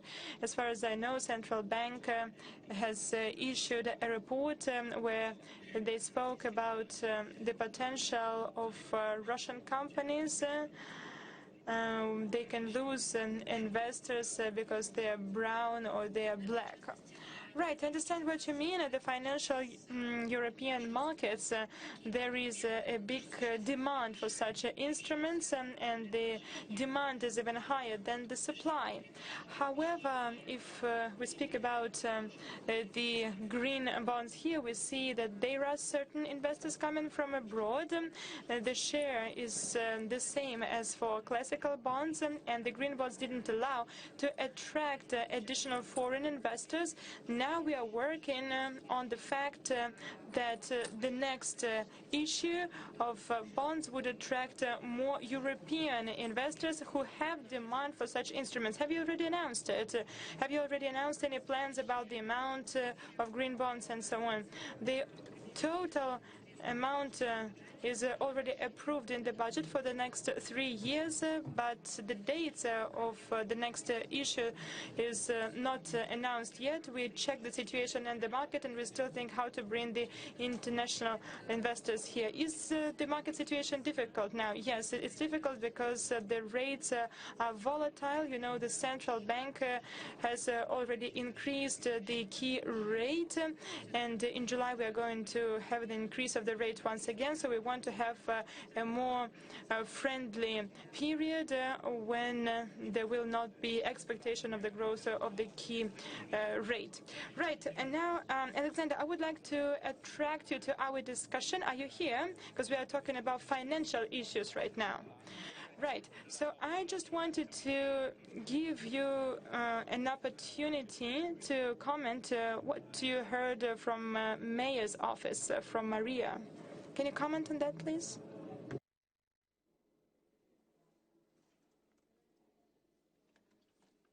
Ryan, this question was addressed to me? Yeah. That's correct. У вас была возможность послушать Марию Андреевну? Did you have a chance to hear what Maria Andreevna was saying just now? Yes, I had the chance to hear. So I wanted to ask you to comment on what she was saying. Sorry, again, I'm listening to myself in an echo. Oh, okay. Perhaps I'll try in English. I wanted to just give you an opportunity to comment on what she was talking about. Yes. So what I wanted to say basically is definitely there are several challenges, especially when you're trying to be a trendsetter, or trying to help set a market when you're providing some of the first issuances, and there's lots of challenges in terms of maybe certain ambiguities in the regulatory market, maybe an issue related to timing, etc. And I think for this purpose that I wanted to share a couple of insights on the subject of our conversation. I mean, again, we're talking about green bonds, but what we are really talking about is instruments for the financing of sustainable development, sustainable urban development, and sustainable infrastructure. And two particular tools in cities that are well managed, as they still build their track record towards going towards the issuance of bonds and green bonds, are basically, one is what you call regulations for revenue, and the other is what you call land value capture. So land value capture, basically, it's the notion of when a government undertakes a planning decision or an infrastructure financing decision that creates value for the private sector, for developers, for property owners, it is in its rights to recoup part of that valorization in land value in the form of land value, what you call land value capture. So either you recoup it ex post, obviously that's property taxes is the most basic system, provided you update the rates regularly, but otherwise you can recoup it in the form of, sale of development rights, etc., or you can recoup it afterwards in what you call betterment levies. So for instance, in Colombia, the city of Bogota and other cities in Colombia financed important urban infrastructure by charging the users for the accrued or a portion of the accrued benefit from the valorization in land resulting from that infrastructure. The other approach is, in a sense, a form of sale of development rights. So again, if you want to finance a metro, or if you want to finance a bus rapid transit type of corridor, one of the approaches that cities would do is to say that this infrastructure supports a higher density and higher mobility of people. And because there is higher mobility, you can sell additional development rights that you auction on the market, which developers acquire. And with the proceeds of this, you can finance this mobility infrastructure. The city of Sao Paulo did that.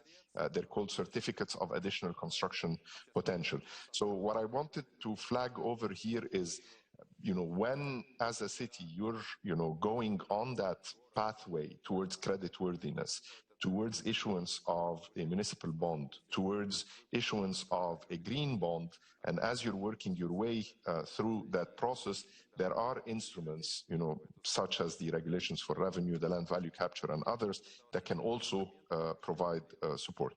Thank you, and back to you, Ryan.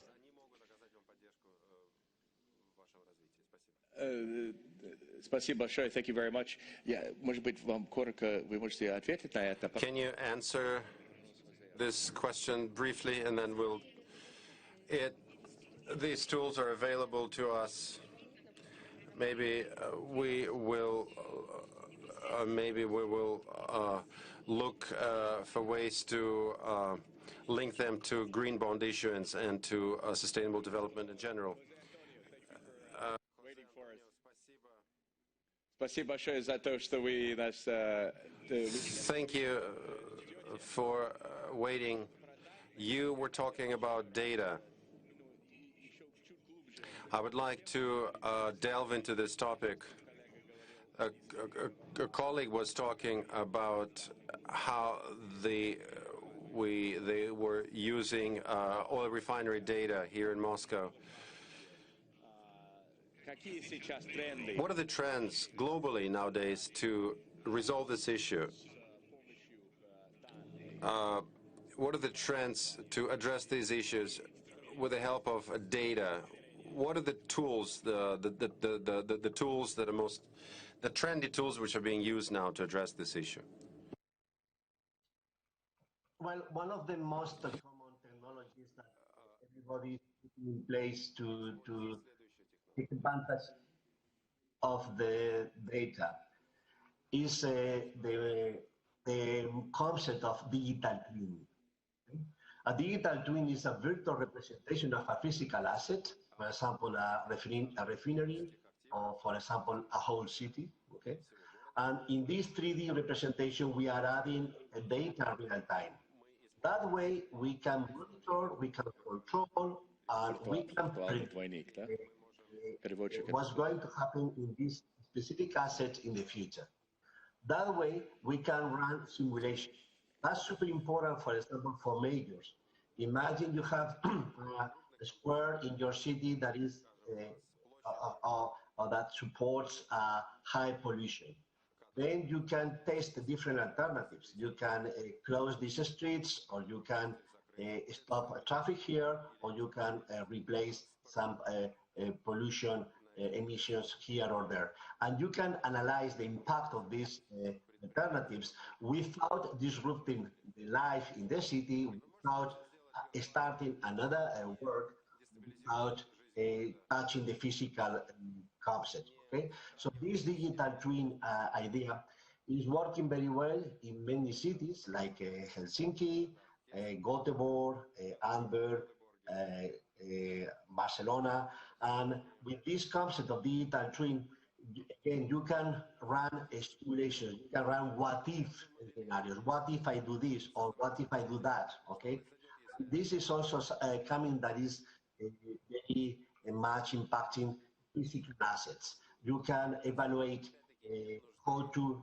improve the efficiency and the green operations in a refinery, in the electric grid, in the water pipe connections and sewage. So you can adapt and you can evaluate the impact of the new technologies in everything you are doing, and then improving the efficiency of the physical world by using this data in the virtual world. Okay, it goes without saying that you need to use artificial intelligence algorithm to project those virtual representation to the future, to predict what's going to happen if you do this or that. Okay, so that's the greatest value today of evaluating and activating your data to improve the way you are operating your cities.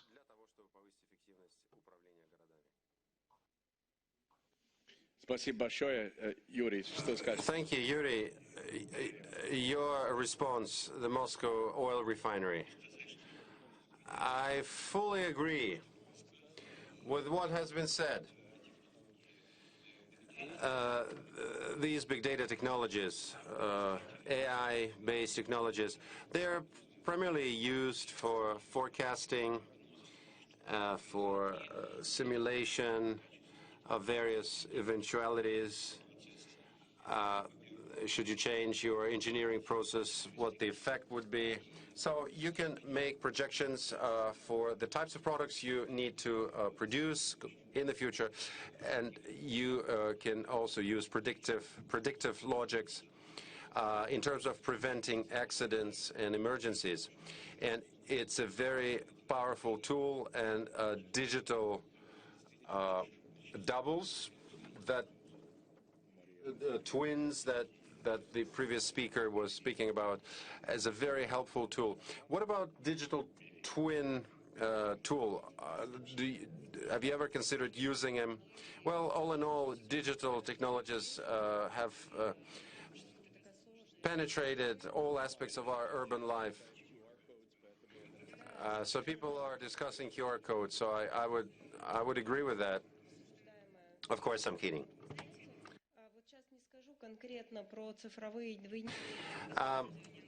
I cannot really speak about digital twins and their applicability to our urban life. I think my colleagues would be better experts. But managing big data and digitalization as a whole, these are the areas where we are working actively. And when we are making future plans, environmental plans, social plans, we're also dealing with big data. We are running simulations, trying to see how different decisions would affect the big city economy and its ecosystem.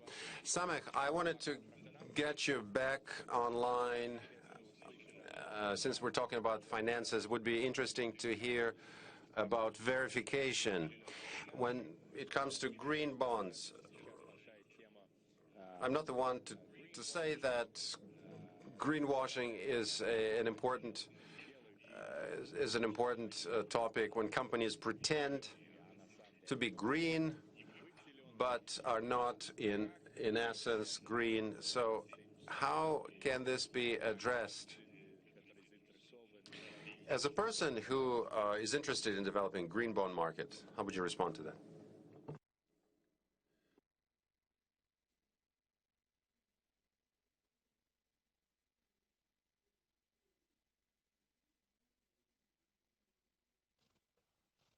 Thank you, Ryan. A very good question.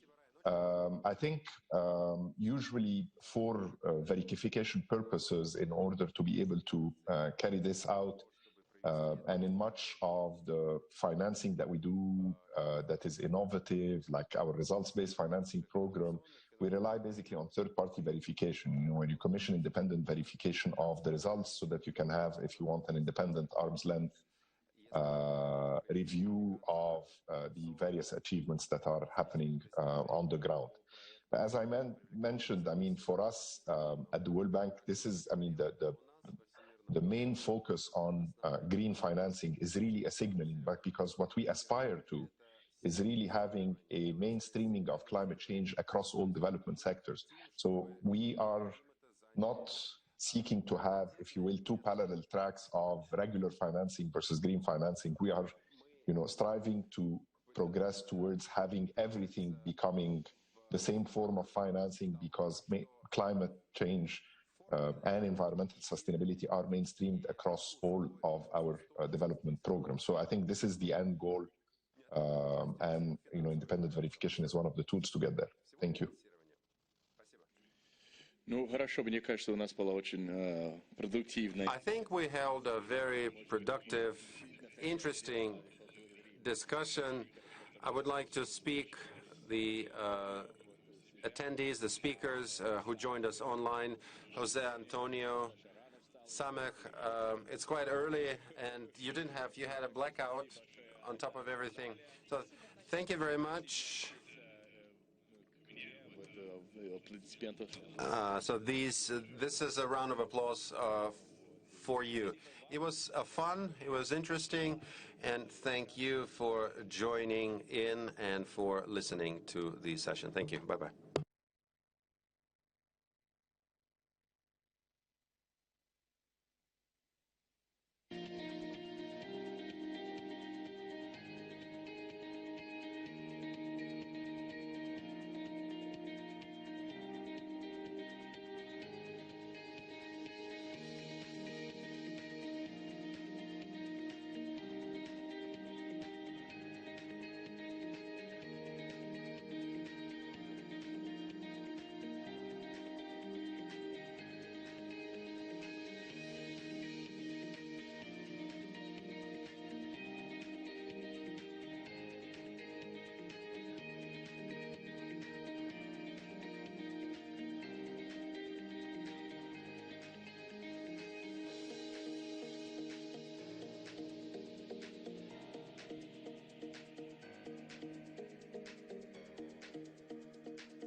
We are happy to greet all the participants of Moscow Urban Forum.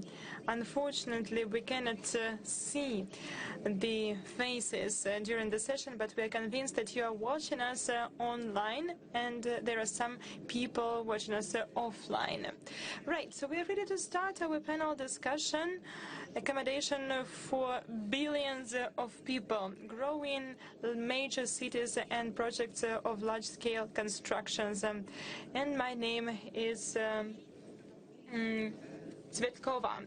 So in the 21st century, we have faced several new trends. On the one hand, the city started to fight for human capital, and they started to make capitals and major cities comfortable, interesting, and attractive, to make sure that people could live comfortably in major cities. On the other hand, people are striving for such cities again because it is comfortable to live there. And there is no doubt that it leads to increasing need of accommodation. Can larger scale constructions be comfortable and nice, be exciting in urban environment, become architectural dominance? Can large-scale construction be so comfortable that you move there from the city center? This is what we are going to talk about today, and we are going to listen to the opinions of the speakers. And I will introduce them. Lars Loebner, head of the Department of Housing and Urban Land Use. He has joined us online. Dmitry Volkov, Executive Director of Samolet Group of Companies. Maxim Samsonov, Marketing Director, Tashir Estate. And John Rossen will join us later, the founder of Director General of Commotion. The first question is to Maxim Samsonov. So, what are the mechanisms and technologies that need to be used to make larger accommodations comfortable, attractive, and to make sure that they have their own architectural identity? So, first of all, you have to put people in the center of your activities, and you have to ask people what they need. We believe that our function, as a developer, with a large portfolio of projects, we build accommodation not only for billions of people, but also for billionaires. So the question is that we need to ask people what they need. We need to create a space segmented to make sure that the courtyard, for example, 3,000 square meters, and this is the average area of a courtyard, could accommodate zoning, infrastructure, and accommodations and amenities for people of different age, for sports, for hobbies, and so on. I prepared a small presentation, and I would like to give a more detailed answer to your question. So I would like to show my presentation to you. Okay, please, let's do it. That is the time when people were satisfied with one playground only. This time has passed, and frankly speaking, this time never existed, simply because thousands of people living in our complexes like Stella City with more than 3,000 apartments. People have different status, different family status, and in the time of pandemics it became even more difficult. They go outside and they not only play there, they work there, they do sports, they go outside to organize a picnic on the weekend. Not everyone has a summer house, so the inhabitants of such districts would be happy to transform the outside area into greenhouses. And you know that in many urban settlements people create flower beds right next to their homes. That's why we first of all have to put people in the center of our activities. Currently we understand more than urbanists, we need to understand people for whom we build such houses, people who are ready to move from small apartments and five-story buildings, who understand the essence of renovation program. These are people who love the city, who want to live in the city, who want to develop in the city, and our task is to create a space where they can live in a comfortable way. I told you about micro-segmentation of our courtyard. That is the principle when a courtyard is divided into 20 up to 30 different zones where they are quite isolated. If you create only one big playground, it leads to accumulation of kids in one place, and in the conditions of social distancing, it's not very good for the dissemination of virus. If you distribute people among the territory, the passenger flows will not clash. People will feel more comfortable. You can create quiet zones where you can relax and chill. And on the other side, for example, you can have an active zone with playgrounds where children run around and shout, and that is perfectly okay. In our courtyards, here in Legacy, for example, which is being constructed at Ramenka,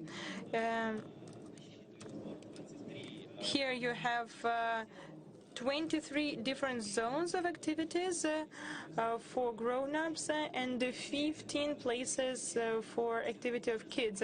If for some reasons we cannot do it, for example here there is a complex without any adjacent territory, then where can you locate it? And our company and other companies use different levels. You have vertical greening, you have horizontal greening.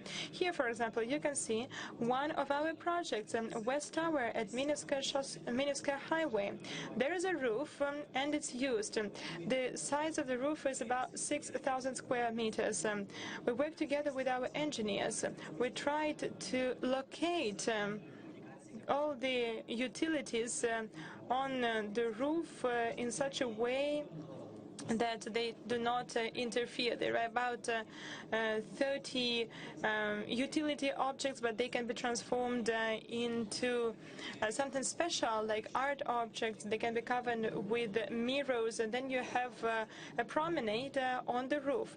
It's on the 9th level, but it's a zone where you can go for a walk, and you can have a playground here, and the business center can send its workers to the roof to have coffee break, meetings, and lunch outside.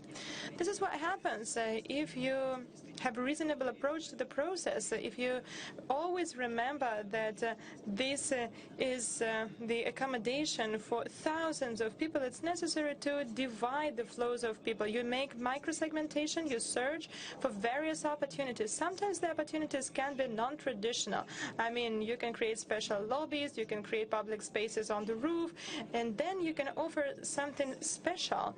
And the format will be truly interesting. One of the questions about our discussion is how to create comfortable environment in the growing city where you have more and more complexes. Where the environment is convenient, where there are a lot of people, but everyone feels fine. So it doesn't look like a warren. And here you can see a tower as a part of the complex. And I think we are going to have more and more accommodations like that. There is a residential tower, and there is an office tower nearby, and a mall which unites it all. It's like a capsule where there you don't have a need to go out of this space. It's a dream of the government of Moscow. You have your hands, working hands next to the jobs. You can save time for kids, for yourself. You can easily go to the cinema and you don't have to drive around. A very important thing is that you don't have to build it somewhere far away from the city center, in the green field, far away from the infrastructural benefits. on the one hand, you have everything needed inside of the project, and the park is nearby. If you want to go for a walk, you can use a park nearby, and it takes you about 5-minute drive to Kutuzovsky Avenue and New Aminevskaya Highway. There are platforms like that in Moscow that can be truly multifunctional and bring it all together. Let's develop such territories together. We truly hope that together with our efforts, the city will have more and more of such projects. Thank you. I have a question to you. There's a park on the roof. It's an unusual solution. So it's on the 9th floor. And what is on the ground? There is a mall on the ground. It has several floors and quite high ceilings. There is a zip line that you can use in the mall. It's a different function of our group of companies. There's a department which deals with retail. So on the floor you have cafes, restaurants, mall, entertainment centers, and so on. Then I have a technical question. How can inhabitants go there? There is a common area on the 9th floor. It looks like a co-working space, so it is shared. Anyone can book a place there, for example, for a business meeting, or simply to invite friends. If you have small apartments, it will not be comfortable for you to invite your friends and stay there. It's a common place for people, and from there you can go to the roof. And there's also access from the mall and from two restaurants. Everything is interconnected, which is important. Right, you just have a key. If you're a resident, there's no problem to go there. If it's a guest or a person coming from a business center, and then there's a need to register, and then you can go in. And the technical question, we all live in the city where 6 months of the year it is cold. So what about this space in winter time? Well, there is an opportunity to make a roof, to create special places with a microclimate. Smart cities have all the necessary technologies to do it, like in United Arab Emirates, in Dubai and Abu Dhabi. They create microclimate, they create outside air conditioning or outside air heating in microzones. That is all possible. And we can create tents and sheds. For example, speaking about playgrounds for kids, a sand pit is always covered with a tent, but the tent is high. It's about 2 meters high. And there's always shadow where the sand pit is for kids. And there are also mobile constructions. You can assemble and disassemble them. These are different solutions. But if you have a promenade, if you have a park on the roof, you can create opportunities of activities all the year round. Right. I have another question. How do you calculate the areas? Don't you think that that territory was taken into account as the territory of your complex? No, it's a multifunctional complex. In addition to the tower with apartments, there is a business center and a shopping mall. So basically, we are using the resources of a mall. We are using the mall's roof. It's an internal information of the company. We basically rent the roof of the mall, and we use this infrastructural resource. We give it to the residents of the residential tower. All right, so your example is a testimony to the fact that if developers want, they will always find an opportunity to make comfortable life for people, even if area is limited. Right, and there's one more thing you shouldn't forget. You shouldn't forget about territory advancement, and of course we need to achieve certain economic indicators. So it's not about charity. It's not only about creating something good for people. It also makes the price of a square meter higher, and there's more demand for it.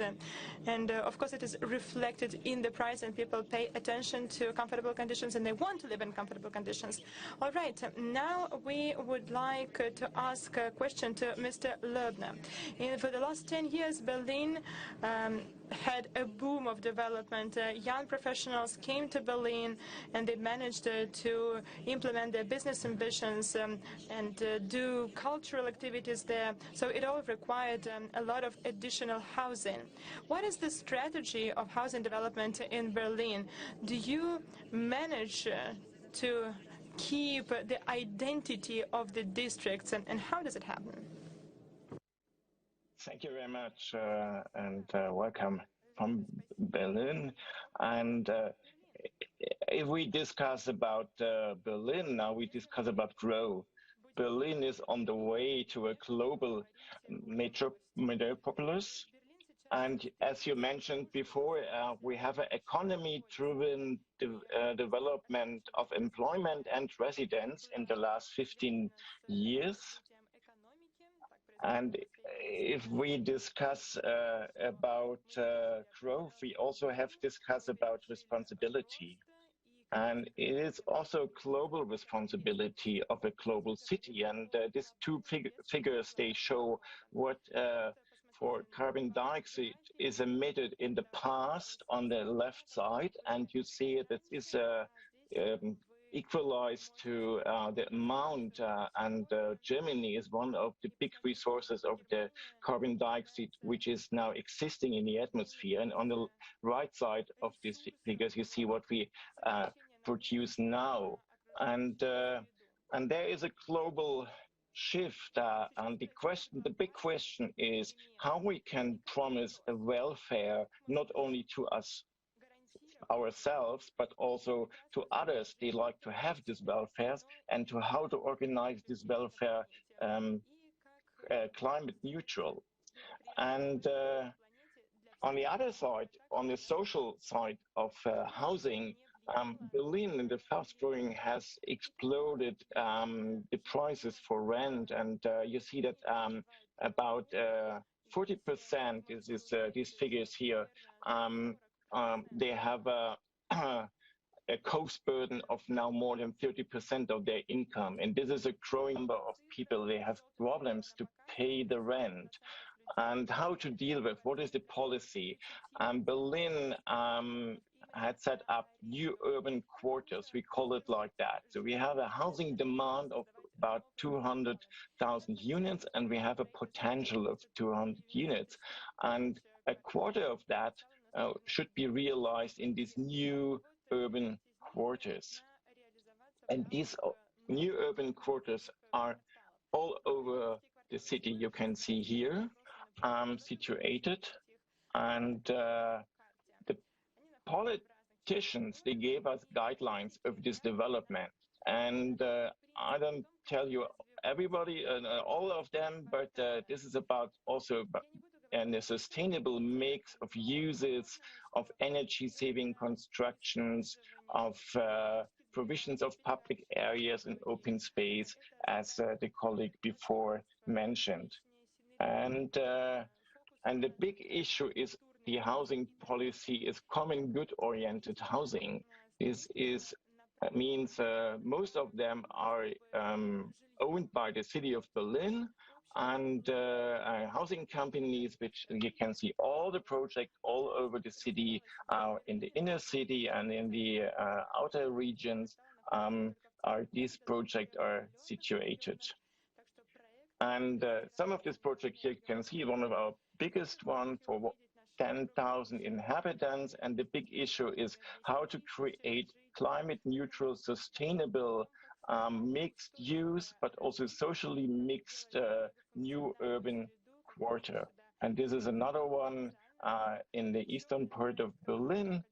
You see also we're developing skyscrapers, a new housing project. And the third one shows you this is the former airport of Berlin-Tegel, and part of them should be developed as a housing quarter, which is built from wood. So totally carbon dioxide neutral. And so we have discussed about sustainable growth. And sustainable growth is also participation and dialogue with the citizenships. And we deal with that with workshops and in the planning process with a lot of public which are incorporated in the process. And there are also technical solutions, like how to deal with heating, climate neutral heating. Here you see the wastewater is used for heating. And mobility concepts, very important. A quarter of all carbon dioxide is emitted by the traffic. So we develop in every quarter mobility concepts. Sponge city, next point. So how to deal with rainwater. And we developing their concepts with green and open space to keep the rainwater on the plot.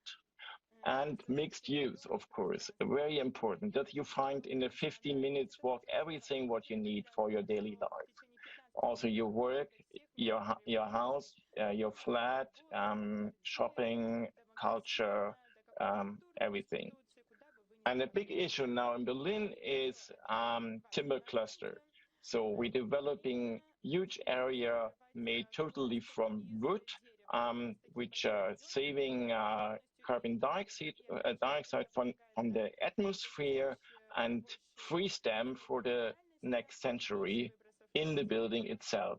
And of course, Berlin, actually a very flat city in comparison to Moscow and other big metropolis in the world, discussing skyscrapers and high-rise buildings. And we have developed a high-rise building guideline as well. And as you can see, the planning process is very complex. It's a complex matter, and not to get lost in that. So we had set up special units, like my unit in the administration, to develop these quarters from one hand. Thank you very much. That's a short overview about Berlin. Mr. Loebner, I have a question. What's the population of Berlin now? When you become a megapolis, what will be the population count then? Oh, that's an interesting question. The prediction they're saying that Berlin will be almost reach 4 million in 2030. It's quite fast. What's the current population? Right now, what's the population of Berlin at this point? The current population is 3.7 million. Thank you. You also mentioned that you have quarters, a high-rise quarters. What is a high-rise building in Berlin's view? How many floors? How many levels? So by law, it starts up to 22 meters. But what we discuss about high-rise buildings is about 45, 50 stories.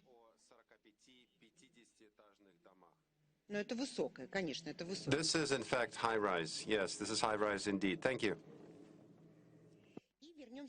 So let's get back to Russian experience. I have a question to Dmitry Volkov. You are developing large areas, so there's no need for you to put up sandboxes on your roofs. You have enough territories. What are the principles? What are your principles, the principles that you follow to make those territories comfortable to your residents? And what steps are you taking to ensure comfort of living and livability of your spaces? Thank you for the invitation for this mixed format of the forum, for raising this issue. This issue is near and dear to us. I will gladly share with you our vision, our philosophy. At the beginning you said, you talked about housing for billions, and I thought at some point Samalot houses will accommodate 1 billion people. Now it's 150,000 people, and within 5 years time span it's going to be 1 million residents. And And that's in line with major cities. This is the scale of major cities. We specialize in comprehensive territorial development. Average land area of our project is 800,000 square meters. It's fairly large. And when we talk about our products, our development projects, they are based on close interaction with the urban fabric and urban institutions. Unlike fill-in construction projects, since we are talking about how to make sure that people who buy mass housing, they can feel comfortable. The word environment has been in existence for a long time. Each has his own understanding of the word environment. We didn't use the word unit or flat in this slide. We wanted to show you how people living in our quarters, how do they view the city, how they view the quarter, how they view and how they perceive their home. So the interplay of all these four elements, the home, your private space in the yard, and the quarter. So the city, neighborhood, yard, inner yard, and home. And, you know, a neighborhood may unite hundreds and thousands of houses, and then the neighborhood is integrated into the city fabric. We build housing in Moscow, in larger Moscow, in the Moscow region. So this creates a whole construction. I represent a developer. I look at things through a developer's lens. If we make a good inner yard and forget about the house, the building, there won't be unity. It will not create a good environment. So prospective buyers will not feel comfortable.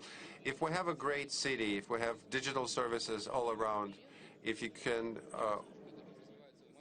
order all kinds of documents, paperwork, on the one hand, and then on the other hand, your elevator in your house would be defective, or if your neighborhood doesn't have any trade, shopping center. There are shopping centers in other areas, but you need to travel there, or if there are no kindergartens in your neighborhood, and then you'll have to spend a lot of time to take your children to kindergartens, to schools, and there will be disunity. You want to have a coherent perception. And my colleague from Germany was speaking about it. Mass segment developers are hugely responsible because we try to integrate all these four elements.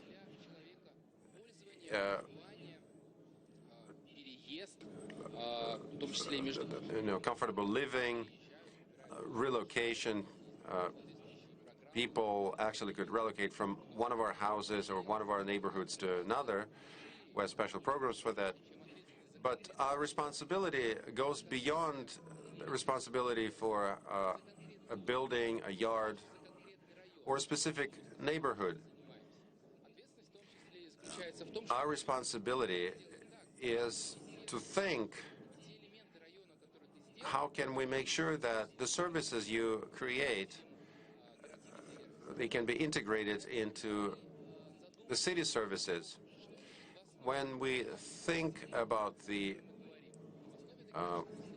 pillars of high-quality environment, livable environment, it all starts with smart master planning, the ability of a developer at very early stages, and oftentimes we start from scratch, where with an open field without anything, no social infrastructure, no communications, no utilities, nothing. So developers' ability to look through the lens of future residents and to develop a master plan in such a way so that the neighborhood would be a comfortable place to live. Russian architects, and it's very heartening to see Russian architects, they now can offer a meaningful, a mathematical approach to master planning. And in our case, errors in master planning may have serious consequences, which would be difficult to change, to address. Have we ever made mistakes? Yes, we have, because city infrastructure elements and facilities that we create, that we shape, we learn together with the city. You've seen the changes to the city of Moscow. Have there been any mistakes? Yes, there have. But developers pay a heavy price, and our ability to build livable environment for the billions is the real test. A master plan to us is to lay down the foundation for a quality living.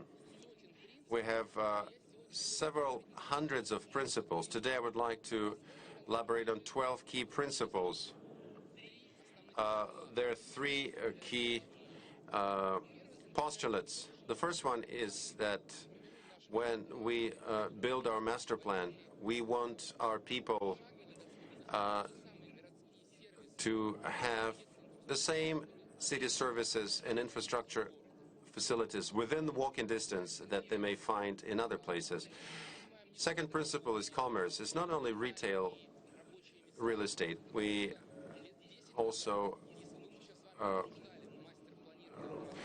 it is also jobs, because 10 years ago we talked about sleeping quarters. We're not building sleeping quarters anymore. We are building a brand new environment. And the third principle, the original principle of the company, that we're not striving to sell square meters to people. We are motivated by time. We want to save time for people. So when we started our work, so we right away, all apartments, all units were fully furbished. So ready for move-in. We our master plans provide for the construction of kindergartens right away. And we understand if there's no kindergarten in our neighborhood, then people will be wasting time on taking their children to other places. So that's what Samolyot is doing. No matter what segment we are working in, residential, retail, suburban, we save time. That's we call it time back. That's the word we use in our company. Speaking about master plan and the key 12 principles I talked about, very briefly, they are in line with DOM-RF principles on mass housing construction. And we don't have any human anthills, as you call them, something antagonistic to human nature, where you have something with the same facade, of the same type, the commingling of private and public. It's heartening to see that the standards are now being introduced by the city of Moscow. Of course, you can build a house, but it would be very difficult to correct the mistakes. So we have various heights, high level, high proportion of retail, and we have play hubs at the heart. I prefer to call them large playgrounds, and we have major neighborhoods. Some neighborhoods house 60,000 people, so there could be several big playgrounds. In addition, we are running a very complex business. Our houses, they have a very attractive, I call it video ecology, and we are engaged in large-scale projects. Other projects, they're magnets, centers of gravity, a western base, which we're going to develop. One of our largest projects, 2 million square meters, and that's how we have done it at the master plan level. So there's a square, central square, turned into ice rink in the winter time. Every city, every small city, small town has a square, but we can use the squares for different uses. Sufficiency of parking spots, the availability of a boulevard, green lines, green skeleton of a neighborhood, connecting various points in the neighborhood, saving time, because previously, when neighborhoods didn't have green skeletons, people would go to other parks in some other parts of the city. Again, waste of time. Sports facilities. You shouldn't have sports facilities in your inner yard. It shouldn't be available to everybody in some public places. Our neighborhoods always provide jobs, not as part of retail stores, but also jobs, the housekeeping jobs, transport management, hubs, and private yards, places where you can enjoy yourselves, where you can, they're gated, and you can let your children out, and you can do your things as parents without worrying about your children. In conclusion, I would like to say that I've been talking a lot about master plan and master planning. It's a sore point, because if you do something wrong, it's hard to correct it. But oftentimes, developers all around the world forget or leave out a very important aspect of this business. And to us, this area is becoming the most important one. I'm talking about a management company, a service company. We can have the best master plan ever, but if you are unable to offer people high-quality housekeeping services, if we don't offer sufficient services in our neighborhoods, a resident, can use 40 types of services, such as home improvement, furnishing, insurance, all kinds of services, in addition to engineering services, which the service companies are offering. So going forward, in the MES segment, the success of MES segment housing project would not so much hinge on your master plan, but rather on your ability to manage that infrastructure and to maintain high standards you promised to your residents. And people need to feel comfortable about communicating with their neighbors and with the service companies. And this is the key to success of a neighborhood. So now we're focusing on providing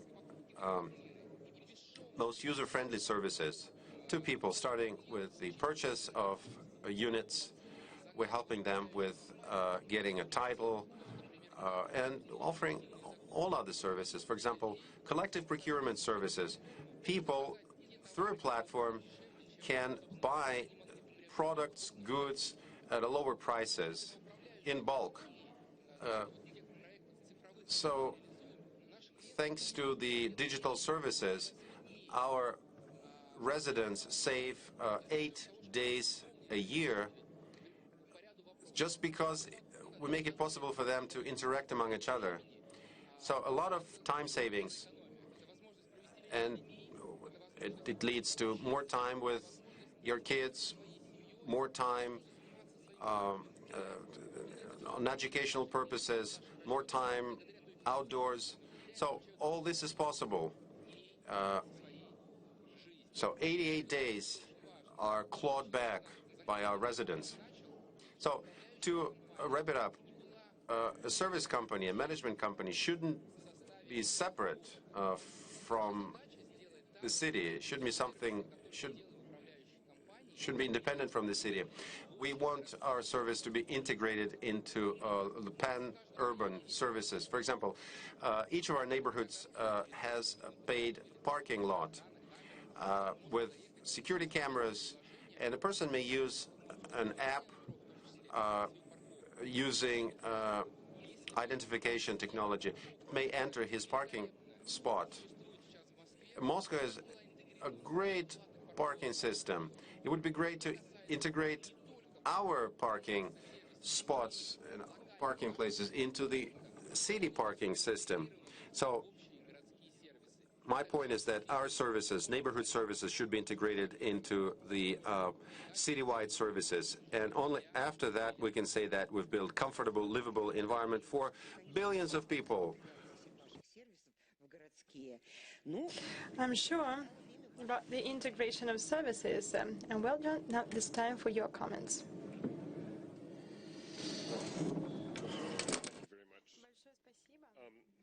You know, it's really fascinating for me to hear about housing in Moscow and how you approach this, and in Berlin as well.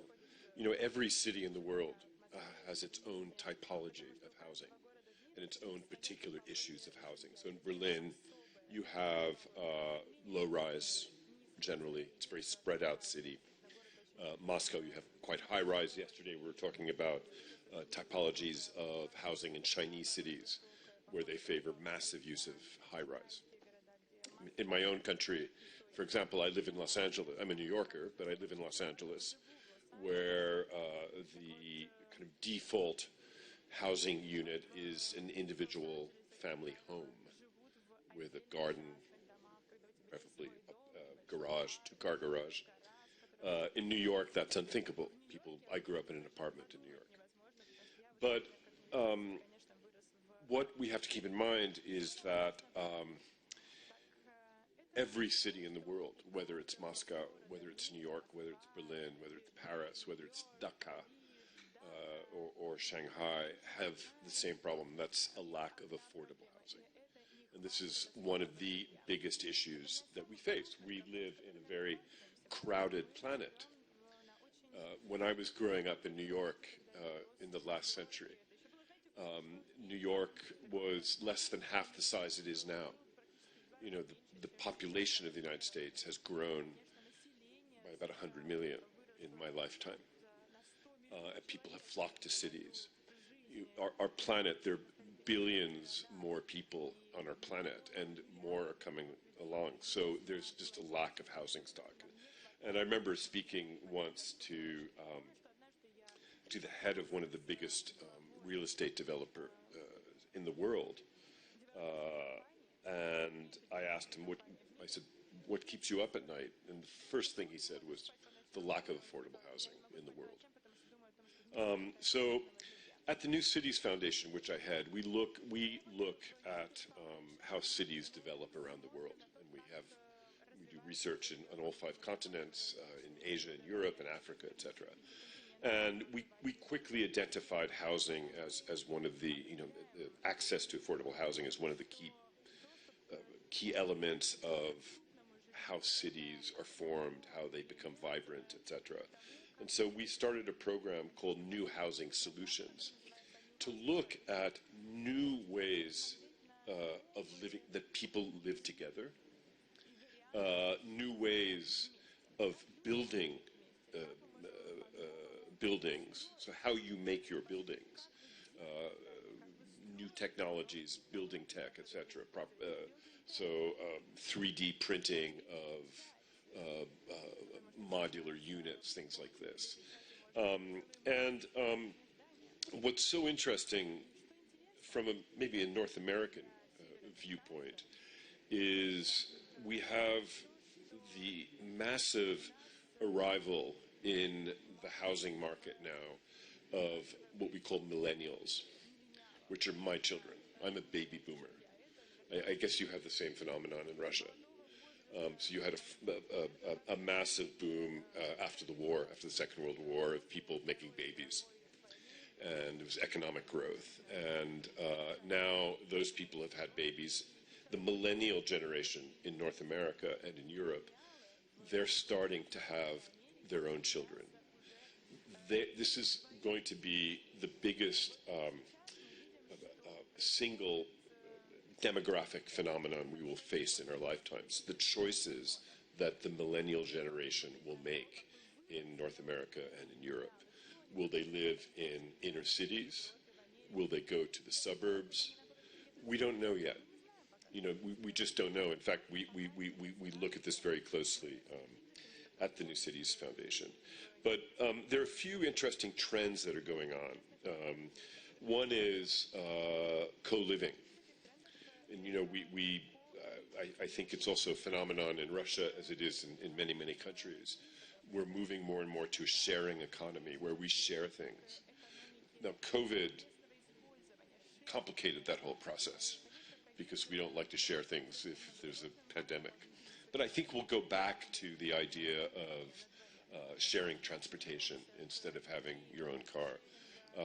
Sharing housing. I mean, there's an interesting startup in the United States called Star City, which is buying up industrial properties and office buildings and repurposing them as housing, but doing it not exactly communal housing, but there could be a communal kitchen, for example.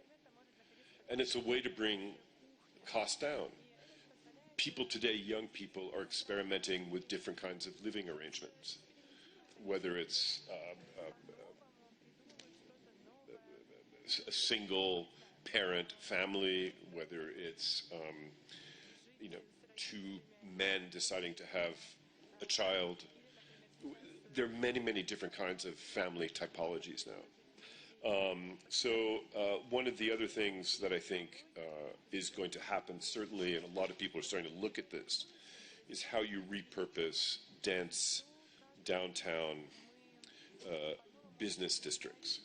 So you have these fairly high-rise office buildings like the financial district in New York, which will change because law firms, architectural firms, banks simply will not go back to the kinds of offices that they had pre-COVID. We will go back to offices, but in different ways. And so I think it's going to be so necessary to think about ways to repurpose some of these office buildings for mixed use and for housing. And there was a very interesting essay that Lord Norman Foster wrote about 2 months ago, saying this is going to be one of the big issues about how we repurpose office buildings for housing. That implies also rethinking zoning, which is, you know, it's every city has its own zoning, but we have to be much more flexible and adaptable. So typically in American cities, in Los Angeles, for example, there are areas that are residential, and then industrial, then office building. They don't blur. There's quite rigid lines between the two. The city of the future has to be a mix. It has to be a mix of uses. It has to be diverse. It has to be inclusive, etc. But you know, it's critically important because in Los Angeles, for example, we have it's not even a housing crisis; it's a housing catastrophe, I would say. We have over 100,000 people living on the streets in Los Angeles. The homelessness problem. I'm not sure if that's an issue here. Oh, okay. But, thank you very much. Простите, что я была вынуждена. I'm sorry that I have to interrupt you. It was highly interesting to listen to you. It's not a comment, it's a big presentation, and thank you very much. But I would like to ask just a short question to you. I would like to start with you, John. You were born in New York, right? Do you think that you can live comfortably in high rises? And what density is comfortable for people? What is the maximum density? That's a really great question. I think that the idea of 40, 50-story buildings, residential buildings, I think is insane, just insane. It's not healthy for people to live that way. Нездоровый, да? You know, we've had to do it, but it's really a lack of imagination, I think. I mean, there are other ways to organize space in a city. And I think that's where the Chinese, I think, will have huge, massive problems in the next generation as these 50, 60-story high-rises in rural areas, as they begin to age, the elevators start to collapse. It's going to be terrible, I think. I totally agree with you. What is the maximum height and density for Moscow? What do you think, Dmitry? It's a very, very interesting and at the same time complicated question. I believe it all depends on the district we are talking about. If it's just a single house, then it's one thing. If you are talking about large-scale construction, I believe then it's not healthy to construct higher than 17 floors. Well, you can do it, but you still have to be flexible about the architecture of the building, and I think it doesn't make sense to make buildings higher than 25 floors. As far as density is concerned, well, I can tell you I've seen projects where the density was not so high, but at the same time, the housing was not comfortable. There was no feeling of comfort there. And I saw other projects where there were 15 or 16,000 square meters per hectare, but the streets were located so the central nucleus was built so the floors were different. And I think that the question is not only about density. There's something more to it. Thank you very much, Dmitry. And Maxim, what about you? Well, we have one project at Skolkovo. It's called Stellar City. I think it has a perfect balance. 16 hectares of area, and there are buildings, including schools and daycare for children, and they take no more than 3,000 square meters. You might say that it's not very good from economic point of view, but it's really comfortable, and it seems like a perfect scenario for me. As far as height and density is concerned, I think that it's necessary to take into account several factors. And my colleague was right to say that you have to think about the infrastructure and what you have on the first floor. Do you have infrastructure for kids? Do you have infrastructure for entertainment? Do you have infrastructure for medical facilities, for educational centers, and so on? And of course, you need to have complexes where you have towers of different height, from 8 floors to 17 floors, for example. And even if you have a very high tower, it doesn't look so high because you have differences in height. And I repeat once again, it's very important what you have on the first floor. If you have enough infrastructure, then you feel more comfortable. Thank you very much. And Mr. Lovna, I have a question to you. Could you please tell me, if you plan high rises of 40 and 50 floors, it's really high. Do you really plan it for Berlin? If you locate units for housing there, if you locate apartments there, do you think it will be comfortable for people to live in such high rises? Because I know that for now Berlin is quite flat and people are used to live in flat houses. Yeah, that's an interesting question, and for us, the mixture is the main point. Though it means that you're discussing within the high-rise building a mixture of use and a mixture of different inhabitants and different qualities and sizes. So there are examples in Germany for very good functioning high-rise buildings and housing high-rise buildings, and there are also bad ones in the past. And there's a new generation of architects developing it. And in Berlin is a rule that a high-rise building has not only to focus on its own, but also to focus on the quarter, and should give evidence this is also a benefit for the whole quarter. And this evidence has given by the developers. Спасибо. Thank you very much. So all the speakers shared an opinion that large-scale construction can become attractive and comfortable for people. And that is the main conclusion of our discussion. Thank you very much for being attentive. Thank you for listening. And let's give it up to our speakers. And we will thank each other for this highly interesting discussion. Thank you very much.